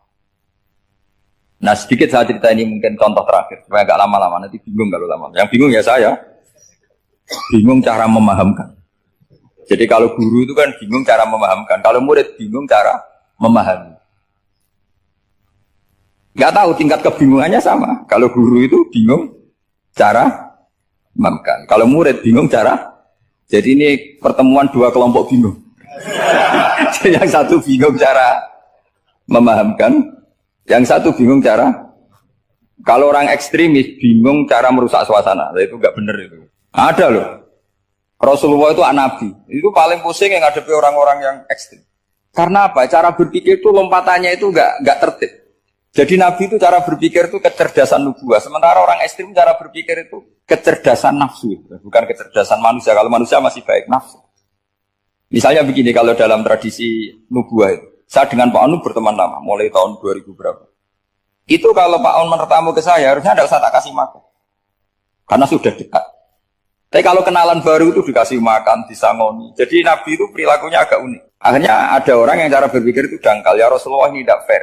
Yang iman lama tidak diservis, yang iman baru diservis. Cara berpikir Nabi begini, seorang Ansor itu kan sering memberi Nabi. Perjuangannya Nabi ditopang orang apa? Ansor. Donatur lah, kira-kira orang Ansor itu donatur. Donatur itu keren. Karena donatur itu artinya al-yadul ulya khairum minal yadis. Sehingga ketika Nabi sudah menguasai negara, menguasai Mekah Madinah, sudah futuhan. Itu orang Ansor tetap tidak diservis. Yang diservis Nabi itu orang-orang baru masuk Islam, disebut wal mu'allafati qulubuhum atau Islam mu'allaf. Ada 1-2 orang yang protes, tentu yang enggak pinter. Tukang protes pasti tidak pinter. Wong iskal-iskalnya sendiri, otaknya enggak sampai-sampainya sendiri, orang lain disuruh jawab.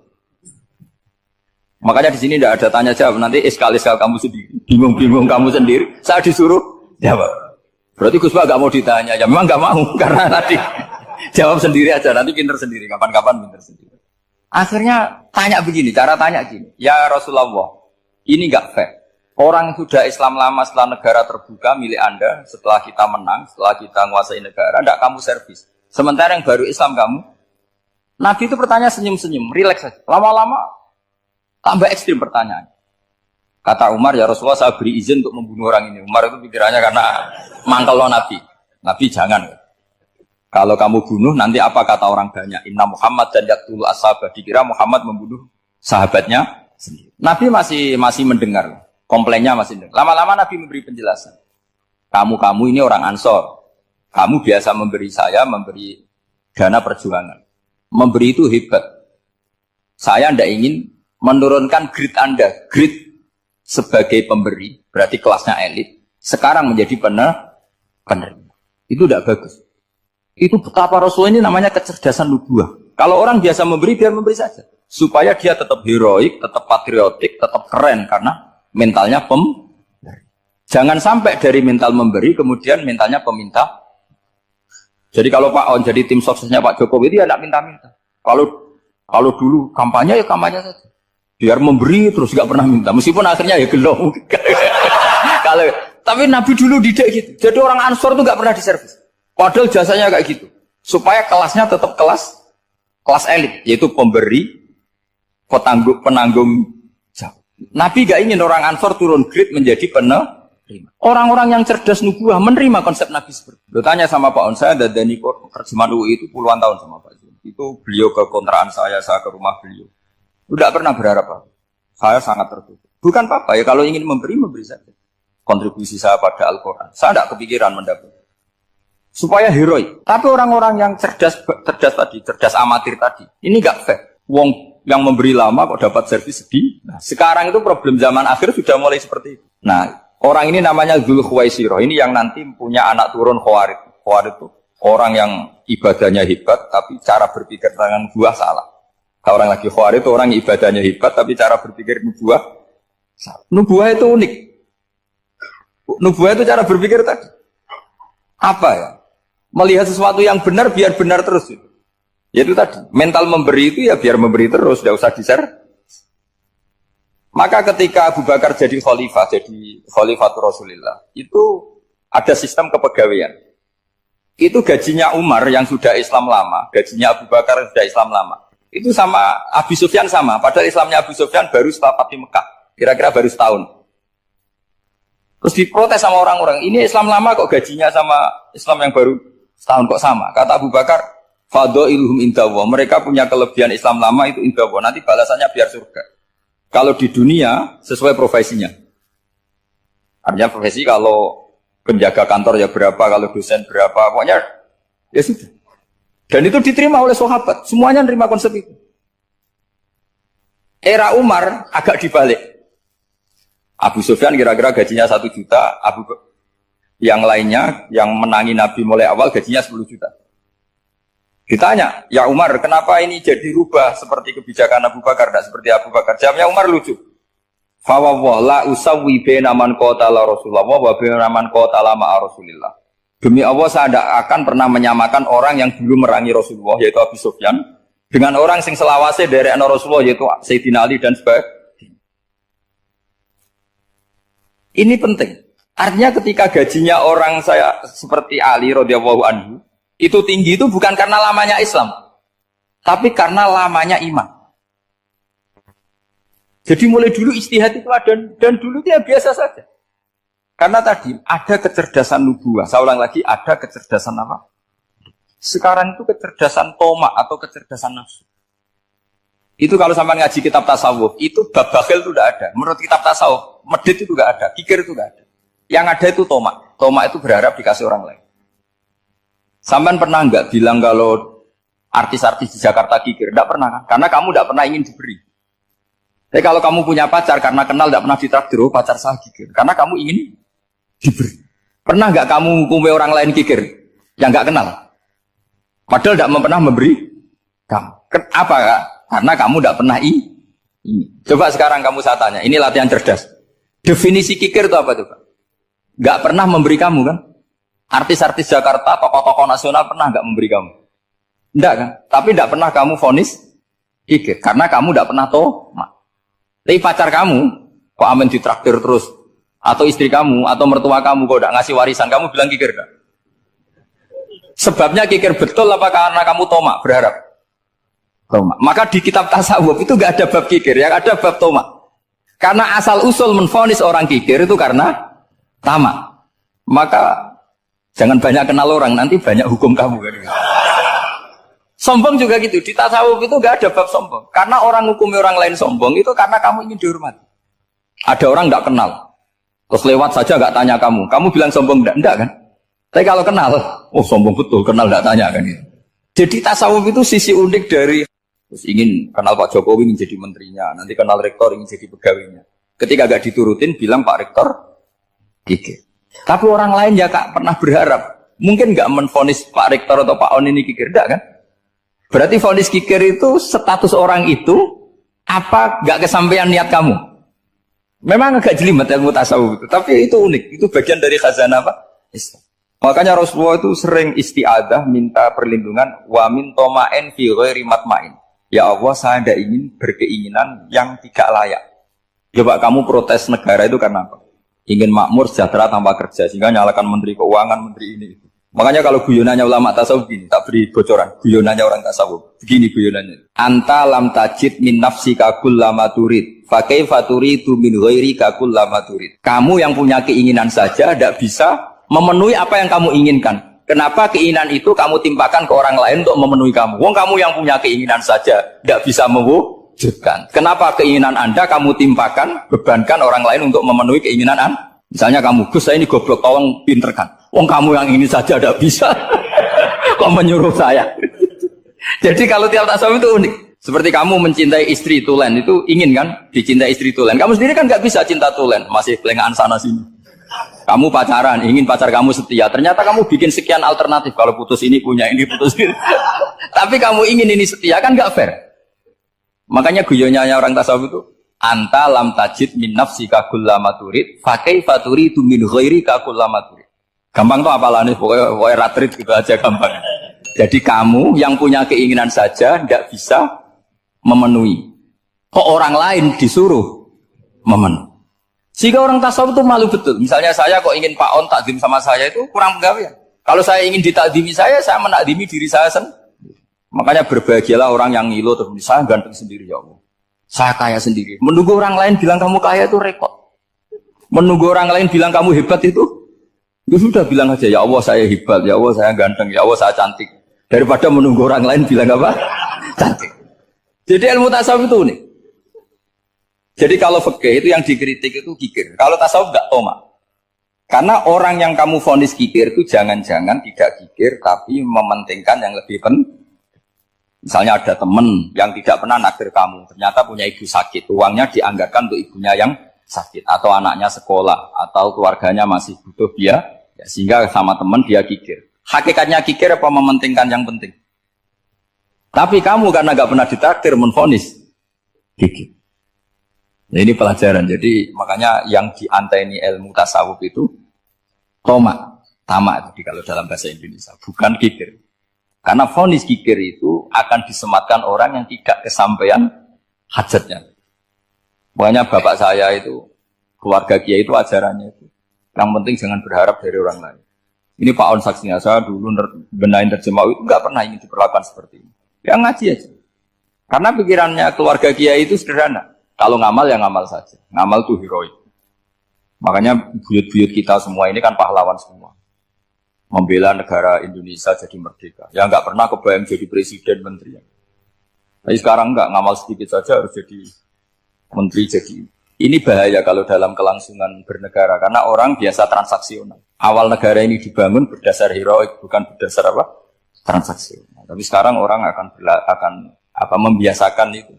Apa-apa itu transaksional. Ini tidak bagus untuk kelangsungan bernegara. Apalagi kelangsungan beragama.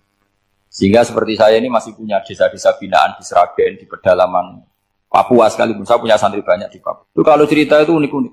Itu mau Jumatan, itu enggak ada orang 40. Sudah datang setengah 12. Itu datangnya 3 jam. Di situ mau ketemu santri 3. Akhirnya mereka tanya gini, Pak. Pertanyaannya itu, Gus, boleh enggak Jumatan orang 3? Secara fikih Syafi'i kan harus orang 4. Kemudian mereka tak bilang, buat sholat duhur saja. Mereka enggak mau. Wong Jumat-Jumat kok duhur.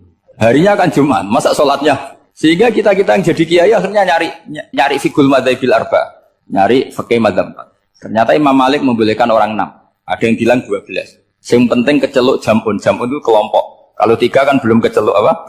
Belum disebut apa? Oh. Ini penting saya utarakan supaya kita berjuang itu bukan karena selfish seperti ini. Tapi yang namanya dakwah itu menjadikan orang tidak tahu menjadi tahu. Termasuk kepada desa-desa tertinggi. Sama. Yang namanya menteri itu pembantu presiden untuk memenuhi kebutuhan rakyat banyak. Sekarang misalnya menteri pertaniannya itu hebat, cerdas, tapi petani nggak mau nandur padi, mau apa itu?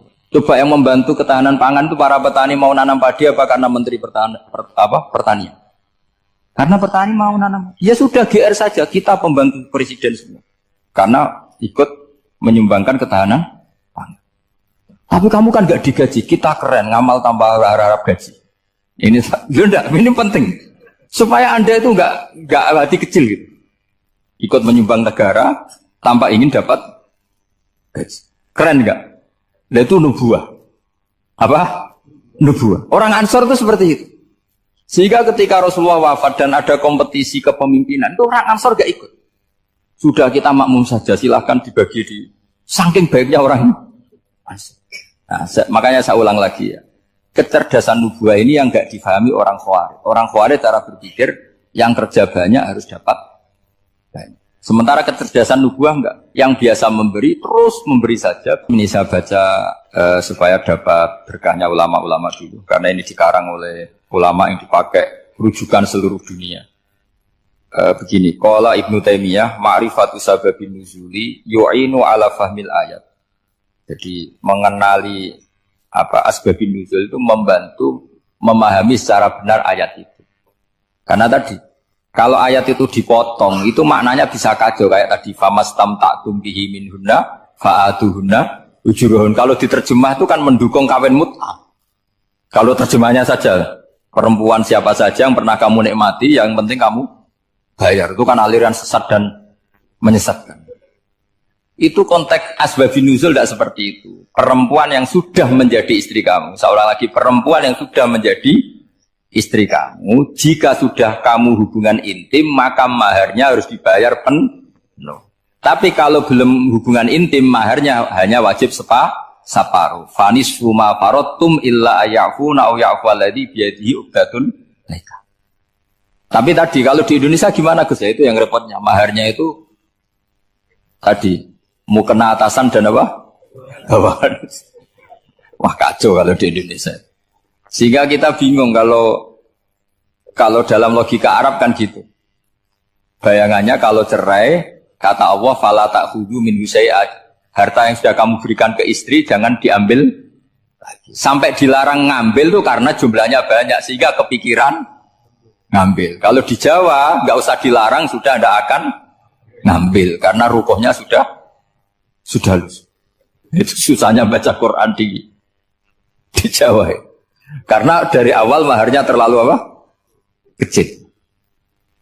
Terus beliau Imam Suyuti termasuk di sini menyontohkan yang pasti salah kalau difahami yaitu tadi ayat apa itu fa'ina matuwallu fastamanawa wajib. Jadi beliau terus meringatkan betapa pentingnya mengenali asbabin nuzul. Karena asbabun nuzul itu gampang. Saya ulang lagi, asbabun nuzul itu gampang. Gampangnya begini ya, kan ada satu peristiwa. Misalnya begini, Rasulullah itu kan mengkritik penuhanan Lata dan Uzza. Berhala-berhala itu dituhankan, dikritik sama Rasulullah.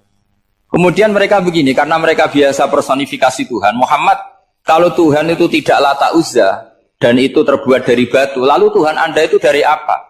Amin fiddotin audabin. Lalu Tuhan Anda ini dari emas apa dari perak? Karena mereka nggak bisa membayangkan Tuhan tanpa dipersonifikasi. Terus Allah menurunkan qul huwallahu ahad, Allahus somad, lam yalid wa lam yulad wa lam yakul lahu kufuwan ahad.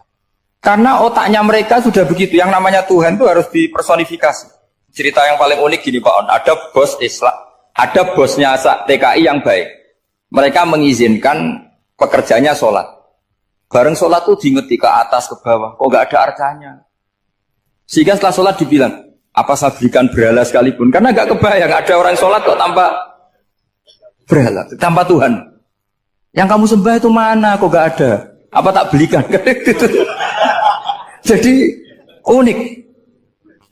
Nah teman saya yang satu unik lagi, dia termasuk pegawai Garuda yang derekno saya ke Korea itu orang pegawai Garuda. Dia karena orang kaya biasa ke Eropa kemana-mana itu. Singkat cerita dia sholat di mall karena nganggep Korea itu sudah negara maju kayak Eropa. Setelah sholat di mall pas asar itu, security-nya nelpon polisi. Pak polisi di sini ada ritual teroris. Jadi kalau menamakan sholat itu ritual teroris. Jadi artinya apa? Ritual-ritual yang kita lakukan itu macam-macam cara pandang. Orang ateis itu kan Cina kan Korea itu kan ya Cina lah, Korea, Jepang, RRC itu kan sipit. Itu ya yang namanya ibadah sembahyang harus ada patungnya atau ada arcanya atau ada benda-benda. Orang Islam kan nggak ada sama. Makanya mereka itu kok bisa? Problemnya kita, saya ulang lagi, ini problemnya. Problemnya kalau ada itu ya repot. Begini misalnya, ini masih tentang asbabun nuzul. Ini contoh terakhir, tentang masih asbabun nuzul. Umar radhiyallahu anhu, sahabat Umar itu kalau mencium Hajar Aswad itu sambil gedumel. Tidak berdoa, tapi gedumel. Masyhur. Itu ada di Bukhari. Alim tu annaka hajarun la tadurru wa la tanfa. Walau la anni ra'aitu Rasulullah wa qabbalaka ma qabbaltuka. Saya tahu loh. Nyium Hajar Aswad dicium, tapi sambil gedumel. Saya tahu loh, kamu hanya batu, gak mandoroti, gak manfaati. Kamu jangan GR, saya cium itu jangan GR. Kalau saja saya tidak melihat Rasulullah mencium kamu, maka saya ada sudi nyium kamu. Dah gitu aja. Terus itu tiap nyium Hajar itu tidak doa. Kalau kamu kan gak minta kaya, minta macam-macam. Kalau Umar malah gedumel. Nah, kenapa demikian? Itu ada asbabun nuzulnya. Umar itu saksi sejarah. Ketika Rasulullah Fathi Mekah, Nabi kan tawaf terus mencium Hajar. Itu di belakang masih banyak orang kafir. Kebetulan Umar masih di sana. Sudah Islam Umar, tapi dia di belakang. Dengar orang-orang kafir, Muhammad itu tua aneh. Katanya melarang nyembah batu. Ternyata dia nyembah batu. Jadi Nabi nyium Hajar Aswad itu dikira nyembah. Katanya ngelarang nyembah batu, tapi dia kok nyembah batu. Karena Nabi mencium Hajar Aswad. Nah, karena untuk menghilangkan stigmasi itu, Umar tiap nyium Hajar Aswad itu ngomong gitu. Kan ada sound system, mungkin jadi sound system. Supaya jelas bahwa penciuman ini bukan karena menyembah. Artinya mudah sekali kenapa Umar ngomong gitu. Karena asbabun nuzulnya seperti itu. Coba kalau kamu tidak tahu asbabun nuzul, Umar maksudnya gimana? Gak doa, gak apa, kok malah ngomong gitu kan. Tapi kalau kamu tahu asbabun nuzul Umar itu yang mendengar komentar orang sama ketika kita tawaf itu kan 3 pertama kan kita lari-lari kecil. Itu ceritanya juga gitu. Rasulullah itu hidup di Medina, terus diterkenalkan miskin. Medina itu kota wabak, kota penyakit, endemik. Dulu Medina, Yasrib itu kota endemik. Sehingga kata orang kafir-kafir Mekah, yaji ulihadal bait kaumun qad wahanat huma Yasrib. Nanti akan datang satu komunitas kaum yang sudah lemas karena kena penyakit TBC dari Yasrib. Nabi dengar itu, makanya terus bilang ke para sahabat, tunjukkan kalau kamu kuat dengan cara lari 3 kali. Terus pakai pakaian yang kelihatan maco, yaitu yang dipakai lelaki-lelaki. Bahunya dikelihatan. Nah, setelah Rasulullah wafat, Umar menggantikan beliau setelah Abu Bakar. Umar bilang gini, sebetulnya tawaf seperti ini, yaitu lari pertama 3 putaran pertama lari dan memperlihatkan pundak seakan-akan orang maco itu sudah nggak perlu. Karena alasan itu sudah tidak ada. Tapi ini tinggalan Rasulullah, maka jangan rubah ya tetap seperti ini. Akhirnya meskipun sudah tidak ada alasan tadi menjawab stigmasi orang kafir, tetap tawaf seperti itu. Jadi memang agama itu unik. Kadang kita harus tahu alasannya, tapi alasan itu kalau menjadi mahatul hukmi, pijakan hukum sah. Misalnya kamu terus bilang gini, ya berarti tawaf sekarang bebas, gak perlu seperti itu. Karena alasan itu sudah tidak ada. Nah di sini pentingnya riwayat. Riwayat itu begini, logikanya sudah nggak ada, tapi kaifiah itu, cara itu masih kita terus. Dan itu memang, saya ulang lagi, harus tahu asbabun nuzul. Saya beri contoh ya misalnya, wa idza darabtum fil ardi falaysa 'alaikum junahun an taqsuru minas shalah. Terus ayatnya di mana? In khiftum ayyaftinakumul ladzina kafaru. Jika kamu pergi dalam keadaan takut ditangkap orang kafir atau takut diculik orang kafir, maka kamu boleh mengqasar salat. Itu jelas ada ayat in khiftum ayyaftinakumul ladzina kafaru. Jika kamu takut diculik orang kafir. Sehingga ketika Ba'da Fathi Mekah, setelah Mekah dikuasai Islam, Umar tanya, "Ya Rasulullah, kenapa engkau masih salat qasar? Bukankah kita sudah aman?" Waqad qala ta'ala in khiftum ayyaftinakumul ladzina kafaru, Allah ngendikan boleh mengqasar itu kalau dalam kondisi takut. Waqad kunna fi amrin, sekarang kita sudah aman. Jawabannya Rasulullah itu unik. Ya Umar, hadhihi shadaqatun faqbalu shadaqah. Ini sedekahnya Allah, bonus, sudah terima aja, enggak usah catatan-catatan gitu. Sehingga era Umar ya ada lagi yang tanya Umar begitu. Kata Umar, sa'altu dzalika Rasulullah sallallahu alaihi wasallam faqala hadhihi shadaqatu wa faqbalu shadaqah. Sudah ini bonus dari Allah, terima saja. Ini kan unik. Padahal kalau secara disiplin ilmu kan begini. Kamu boleh mengqasar sholat kalau dalam bepergian dan dalam keadaan takut. Logika hukumnya kalau tidak takut, tidak usah. Sama seperti begini. Kamu kalau pergi jauh seperti saya Pak On, itu ngosor sholat apa enggak ngosor kan? Alasannya kalau kosor itu, kalau pergi itu masyakot, repot. Sekarang pergi kita pakai Alphard, pakai Innova, bawa uang, disupirin, itu masyakot enggak? Enggak kan? Tetap boleh jamaah enggak? Boleh. Sebenarnya kamu jamak itu karena pengetahuan hukum apa karena enak jamak? Kalau alasannya masyakot, kan sekarang sudah ada, nggak repot. Ya sudah pakai hadis tadi, ini hadiah, terima saja. Jadi makanya agama itu riwayat. Tapi ada saja ulama yang agak balik loh. Agak balik gini, banyak juga ulama misalnya duwe gawe, ibunya sakit terus ribet jamak sholat. Kenapa? Ribet ngurumat ibu. Makanya ada saja kiai yang duwe gawe mantu itu terus jamak sholat, tapi jangan ikuti. Tapi ada saja karena alasannya jamak itu karena apa? Repot. Ya ada saja, tapi ya jangan ditiru. Cuma saya ini cerita analisis hukum itu memang agak-agak unik. Jadi tadi kadang Nabi itu ditanya, ya Rasulullah, kita dulu boleh jamak qasar ini kan karena in khiftum ayyafinakumul ladzina kafaru, takut diancam orang kafir. Sekarang aman, kenapa tetap jamak? Jawabnya Nabi, ini hadiah, terima saja. Ya ada sahabat yang bantah, kenapa Nabi? Allah itu zat yang baik, kalau sudah ngaji bonus nggak pernah ditarik lagi. Makanya Nabi kalau berdoa itu unik. Ya, siapa yang disiksa di dunia karena dosanya, fawahu akramu min ayyus sanniya uqubatahu fil akhir. Kalau ada orang salah kok di dunia sudah dikasih sanksi, Allah itu lebih mulia untuk mengulang nanti di akhirat. Akram itu Allah terlalu mulia, maksudnya orang kepikiran wis males ya selesai, tidak akan di. Kalau sampean kan enggak, masih ingin lagi. Jadi itu cara berpikir apa? Nubuah. Jadi berpikir nubuah itu beda. Ada orang pas sujud diinjek sama orang fasik, diinjek. Kemudian si yang sujud tadi, wawah la yaghfiru wa laka, demi Allah tidak akan ngampuni kamu. Itu langsung Allah memberi wahyu sama Nabi di zaman itu. Bilangin yang sedang sujud itu, dia harus minta maaf sama saya, kata Allah. Man dzalladzi yata'alla ala fulan. Dia bersumpah bahwa Allah tidak akan memaafkan orang, itu harus diralat. Nabinya iskal, kenapa ya Allah? Yang Tuhan itu saya ini punya sifat dua, bisa menyiksa dan bisa memaafkan. Kenapa dia milih sifat saya satu tidak memaafkan? Akhirnya apa? Orang yang nginjek tadi sama Allah dikasih tobat dan jadi orang soleh. Jadi itu makanya kamu nggak boleh jadi orang ekstrim nyifati Allahnya satu. Nggak boleh, Allah tetap bisa yaghfiru liman yasha wa yu'adzibu man yasha. Sifatnya Allah dua ya tetap dua, nggak boleh kamu pilih satu. Misalnya kamu kan biasanya gini, yang ghafur untuk kamu, yang sadidul uqab untuk orang lain. Mesti kelakuannya sama kan begitu. Nggak boleh seperti itu. Rasulullah kayak apa bencinya sama Wahsy? Karena Wahsy itu qatilu Hamzah. Yang membunuh Sayyid Hamzah siapa? Itu bencinya bukan main Rasulullah. Sampai maksud-maksud Wahsy.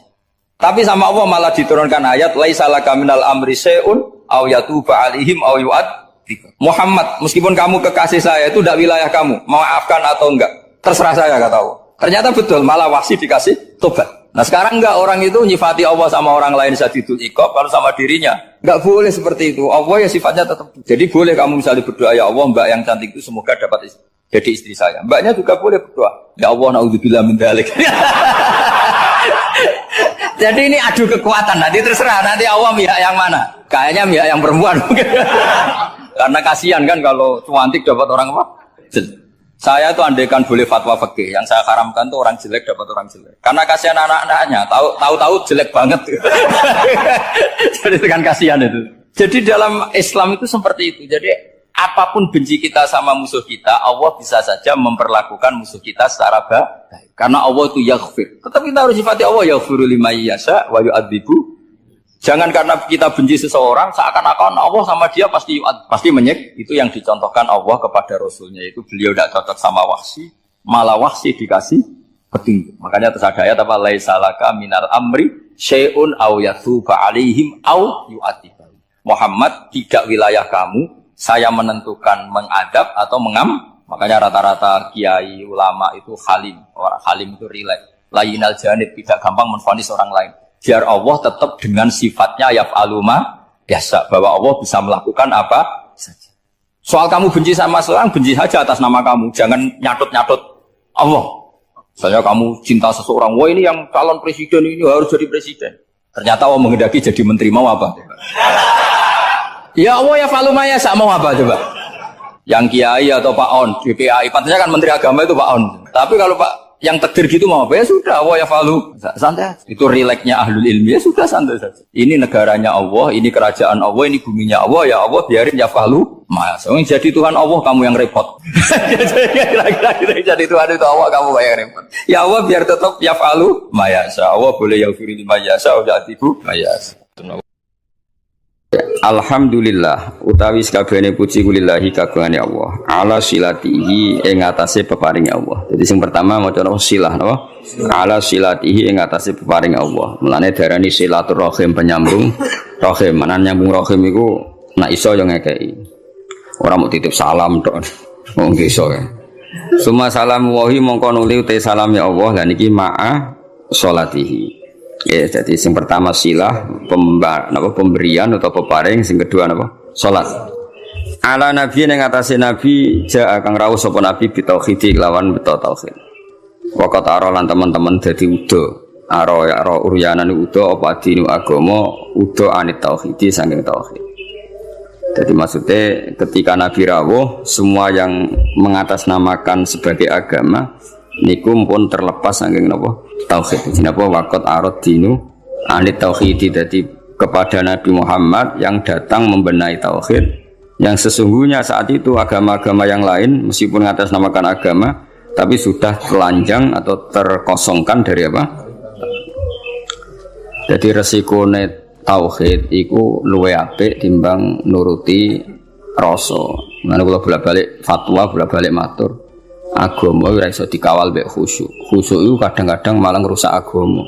Senajan to barang apik napa? Kudu nomor 1 ku ilmu napa? Ilmu. Kok khusyuk itu nomor 2. Misalnya contoh gampang ini. Perasaane wong khusyuk.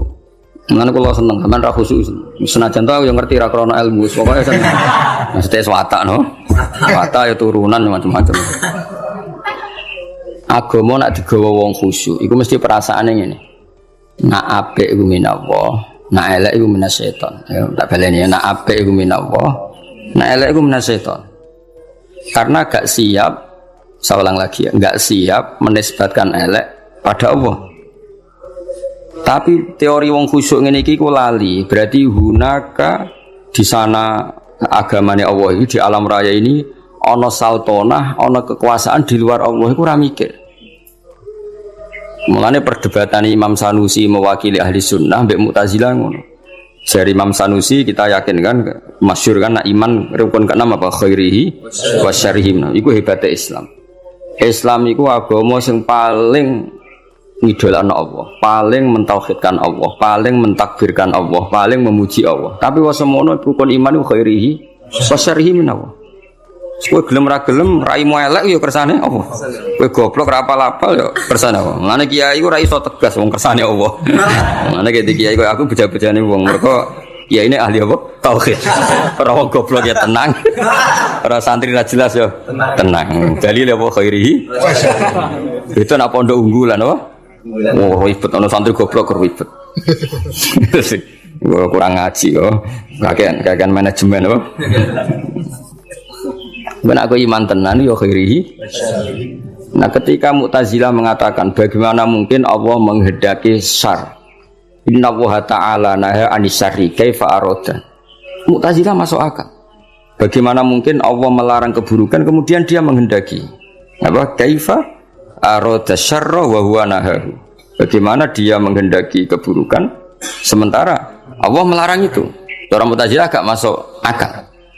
Akhirnya Imam Sanusi ngendikan berarti waqa'a fi mulkihi ma la yuridu. Apa? Waqa'a fi mulkihi ma la yuridu. Berarti Allah sing jarene pengiran mimpin alam raya ini sering terjadi sesuatu di luar kendalinya. Dewa terus gak tauhid, oh? Lah iya nak goblokmu, kelirumu iku kok setan. Berarti banyak kejadian di alam raya ini yang Allah tidak bisa mengendalikan. Waqa'a fi mulkihi ma la yuridu. Jadi kira-kira Allah dilapuri Gusti Hollywood kok akeh maksiat, Bali akeh maksiat. Aku daerah berkutik sakjane ora karep ngono, iku setan iku. Lah aku pengen lawan, gak iso kan ribet. Senajan to sesuai nurani karepe wong Islam yumni khairihi minallah, syarrihi minasyaiton. Tapi risikone nanti berarti Allah gak berkutik di depan setan. Semulane cocok ra cocok kowe kudu iman khairihi wa syarrihi minallah. Nah, soal engkau nak ilmu wis bener, saya ulang lagi. Soal engkau nak ilmu wis bener khairihi wa syarrihi minallah. Kowe oleh bi hukmil adab. Ya saya ulang lagi bi hukmil adab, ora bi hukmil hak, bi hukmil adab. Kowe darani khairihi minallah, syarrihi dinisbatno ning setan. Tapi kowe ngomong ngono bakdo benere tauhid. Ya, sawise benere tauhid. Ya, Paham ya? Jadi kita kudu yakin khairihi wa syarrihi minallah. Senajan to sakwise iku ana hukum adab. Kenapa kang rapal-apal? Mari aku ora sregep. Kadang-kadang kenapa rapal-apal? Wis turunan. Pokoke kapan-kapan ngomong ngono gak apa-apa. Senajan to ning atimu wis ditulis ning kodok kodar. Paham ya? Khairihi wa syarrihi minallah. Ya eling-eling. Jadi umpama agama dikawal mek khusyuk mesti darani khairihi minallah syarrihi minasyaiton. Resikone tadi waqa'a fi mulkihi ma la yuridu. Jadi gampangane pangeran ning gone Mekah sapa Allah, ning gone Madinah Allah, ning Hollywood ora Allah wong gak di kekuasaan ning kono. Kan ngeri. Ada kerajaannya Allah kemudian penguasanya setan dan yang menentukan perilakunya setan. Lha iku ra tauhid. Ngomong ngono iku jenenge gak. Lha iku mirip faham-faham Persia. Ya ana Tuhan Yazdan, Tuhan apa Ahroman. Ada Tuhan gelap, ada Tuhan sinar. Nah, di akhirnya jadi sanawiyah orang yang berpaham dua mirip filsafat Yunani dhisik, ada Tuhan apa nur, ada Tuhan kegelap. Nah, agama enggak mau seperti itu. Agama kudu tauhid, khairihi wasyarrihi. Ya, jadi mulane aku ora iso tegas mbek kowe mesum paulet wis ora iso tegas. Kene tauhide wis bener kok. Khairihi wasyarrihi minallah. Kowe kerinter ya kersane Allah, giyoblok ya kersane Allah. Paham ya? Senajan to kok ibu-ibu rontok sosiologi, rontok iso ngamati. Kenapa goblok kok? Mari aku rasa sekep. Kenapa gak lanya? Jarang deres. Kadang-kadang ngomong kenapa turunan. Kadang-kadang kurang wesel. Pokoknya gak apa-apa lah. Tapi ku kabeh hukumil adab. Tetap hakikate iku khairihi wa syarrihi minallah.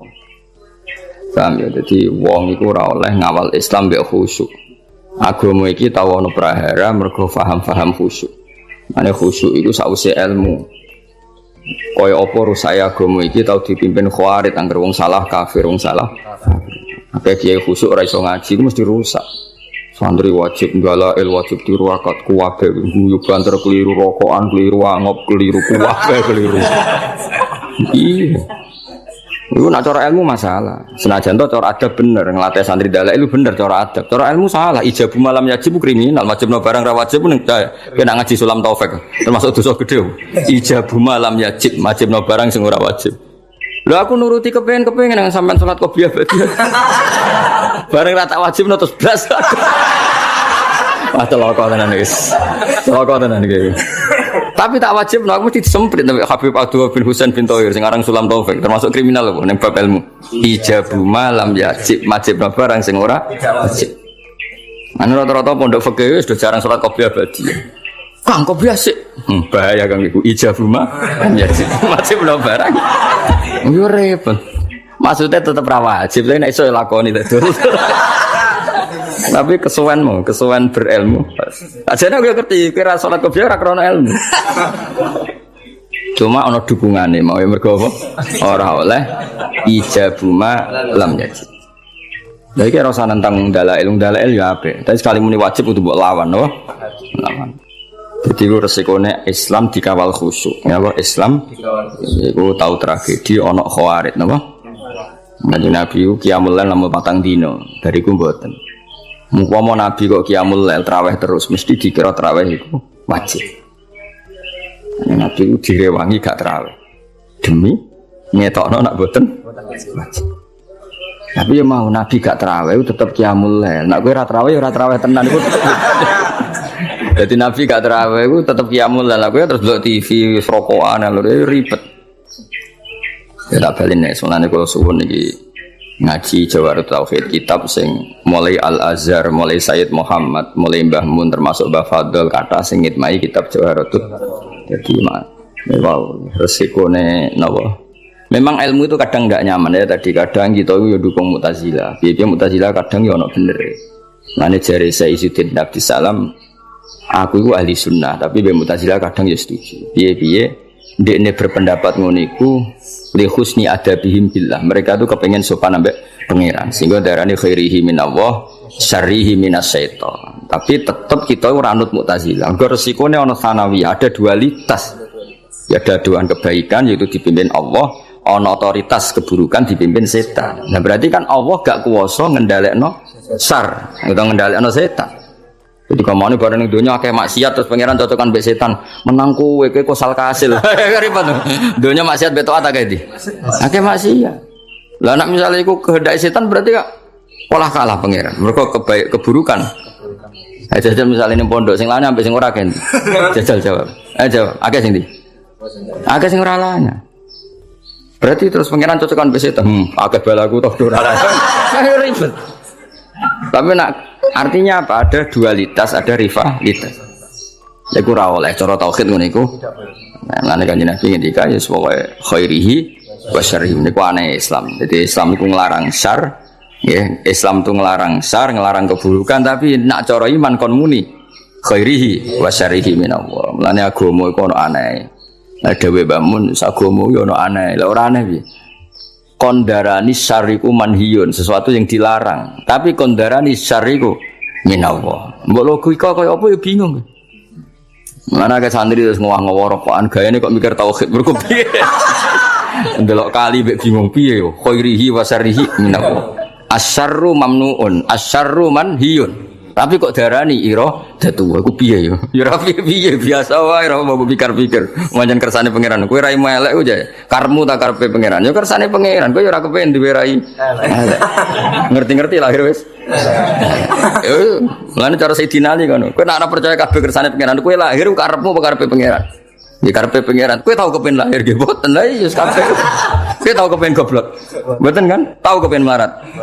Tapi nyatane yo melarat yo goblok wis iku kabeh kersane pangeran. Mane dipimpin kiai ahli tauhid kaya aku yo repot. Repote mah ora iso ngloroi santri nemen-nemen ora iso. Mergo khairi. Sering. Kena ben pinter ya moro pondok unggulan ben diprogram terus apa? Mulai dadi mesin, dadi wong alim. Ora kok ana standar ya, Pak. Standar. Tahun pertama 10 juz, tahun kedua kok kan ono, gak ngono didik apa? Iya. Kere santri 8 tahun rabu. Ribet. Iku wis makom tauhid to, Pak. Makom tauhid. Iku khairihi wa syarrihi. Nah iki kok kula sowan ana alumni lapor pegatan ya sewante. Mbah alumni jenengan sak teng Korea kerja ya sewante. Krungu pegatan yo. Sewante kuwabe khairihi. Napa ada eling-eling yo. Agama iku nganggo ilmu, cocok ra cocok termasuk wau. Wong iman kok khairihi wa syarrihi minallah. Lah iman ngene iku mok nggo penguatan tauhid na Allahu muridul khairi was syarri. Tapi ning bab adab, napa ning bab adab tata krama kita darani khairihi minallah, syarrihi minasyaiton. Tapi tetep mbok arani bab adab. Nak mbok arani hakikat berarti setan duwe kekuasaan sing ngalahno kekuasaane Allah. Buktine maksiat luwe akeh timbang taat. Berarti setan nak dikarep kasil terus Allah rapati. Kasil cara tauhid masalah besar. Paham ya? Tapi cara adab terus kowe muni kenapa kang goblok biasa sesuai rencana Allah. Yo repot. Yo repot tak cara. Oh repot. Tapi suatu saat iman ini penting. Suatu saat kita dibojo, diusir, urip pemloro, kudu ridho kang kabeh kersane Allah. Jadi wis ngono. Ya dadi eling-eling ya. Dadi termasuk sing dilawan Islam niku Nabi riyen bersinggungan mbek wong Persia no. Wong Persia niku cara berpikir sanawiyah lan darene agama Masnawi. Masnawi ana rivalitas keduaan, ya ana Tuhan nur, ana Tuhan kegelapan. Akhirnya ya ora tauhid wong loro napa? Loro. Eling-eling mlane agama iku ora iso mbok kawal mbek khusyuk. Kudu mbok kawal ambek ilmu. Mlane fa'lam annahu la ilaha illallah. Allah ora nyaratno kowe nek nglafadzno la ilaha kudu khusyuk ora ono ning Quran, tapi kudu nganggo ilmu. Ora iso kang nglafadzno la ilaha illallah syarat sah kudu khusyuk ora iso terus merem-merem wis ora iso. Iku ora ukuran. Sing diukuran nglafadzno kalimat tauhid sah nganggo ilmu. Mlane redaksine fa'lam annahu la ilaha. Ora ono ning Quran fakhsha kowe kudu khusyuk nang nglafadzno ora iso. Lah soal kok ana guru-guru tarekah sing nak nglafadzno kudu ngene ya ku ilmu tarekah tapi tetap tidak makili ilmu. Itu makili adab napa? Makili adab. Sale wong iku kudu sila madhep mula terus nak nglafadzno ngene. Gedheke ngene iku urusane wong tarekah tapi tetap iku ilmu adab, tidak ilmu tauhid. Ilmu tauhid sebenarnya kok kowe. La ilaha illallah diwangen-angen gayane kok wong paham wae. Iku jenenge tauhid to. Jenenge tauhid. Eling-eling ya dadi tetap kita yakin apa ma asoba musibatin fil ardi wala fi anfusikum illa fi kitabim min qabli an nabra'ah. Ya ora ono musibah sing menimpa kamu apa ma asoba min musibatin fil ardi wala fi anfusikum illa fi kitabim min qabli an nabraha inna dzalika 'ala Allahi yasir. Dan Allah piyambak atas nama ilmu yang ngendikan terang-terangan ya di mayasa wa di mayasa. Niku pangeran ya unik. Pangeran itu terang-terangan, ora rumangsamu piye no aku. Kadang ngendikane terang-terangan. Aku itu ya di mayasa wa di mayasa. Aku yo ngekeki hidayat sing tak kersakno, ngekeki sesat sing tak kersakno. Niku berarti Allah ketika ngendikan konteks tauhid. Tapi tentu kita dididik ada ma'asobaka min hasanatin famin Allah wa ma'asobaka min sayyatin famin nafsi. Tapi Allah ketika ngendikan tauhid kul kullum min indillah. Jadi lha iku ana dawuh tauhid, ana dawuh adab. Ya, ana dawuh tauhid. Nah kowe masalah goblokmu yang ngono kadang bertauhid khairihi wa syarrihi min Allah, kadang yang nganggo adab. Kenapa kang goblok? Mari aku jarang mutolaah. Ngono gayane soe nganggo adab. Paham kita ini nganggo adab keselan yo kabeh kersane pangeran. Ora repot kok kabeh kersane pangeran. Nah aku pinter, berarti ra sesuai catatan Imam Mahfud. Wis ditulis Imam Mahfud goblok kok aku pinter. Enggak ada di kowe oleh di pilihan loro apa? Tauhid sampai adab. Mana tauhid terus kesel yo nganggo adab, nah adab kesel yo. Tauhid. Milah di. Ya semua kok delok-delok apa? Ya jelas eling-eling iki pentingnya ngaji tauhid. Dadi agama dawuh Mbah Mun, dawuh guru-guru kabeh ana aneh. Iku mau agama ana paradok, yang macam bada adinu napa wariban agama ana aneh iku mau. Wong agama iku anti keburukan. Saulang lagi agama itu anti keburukan, anti maksiat. Tapi kon ngiyakini khairihi wa syarrihi minallah. Tapi tetap kondarani syarri ku manhiyun, sesuatu yang dilarang. Ora usah takok, ya ngono aku. Yo bingung no sithik-sithik ora apa-apa, pancen. Tetep luwih bingung gak di dhuwit, paham ya. Gaya tok wong muni bingung, aku mikir tok itu bingung, ora tok akalku. Gaya tok terus kayak dhuwit 1 juta ilang bingung.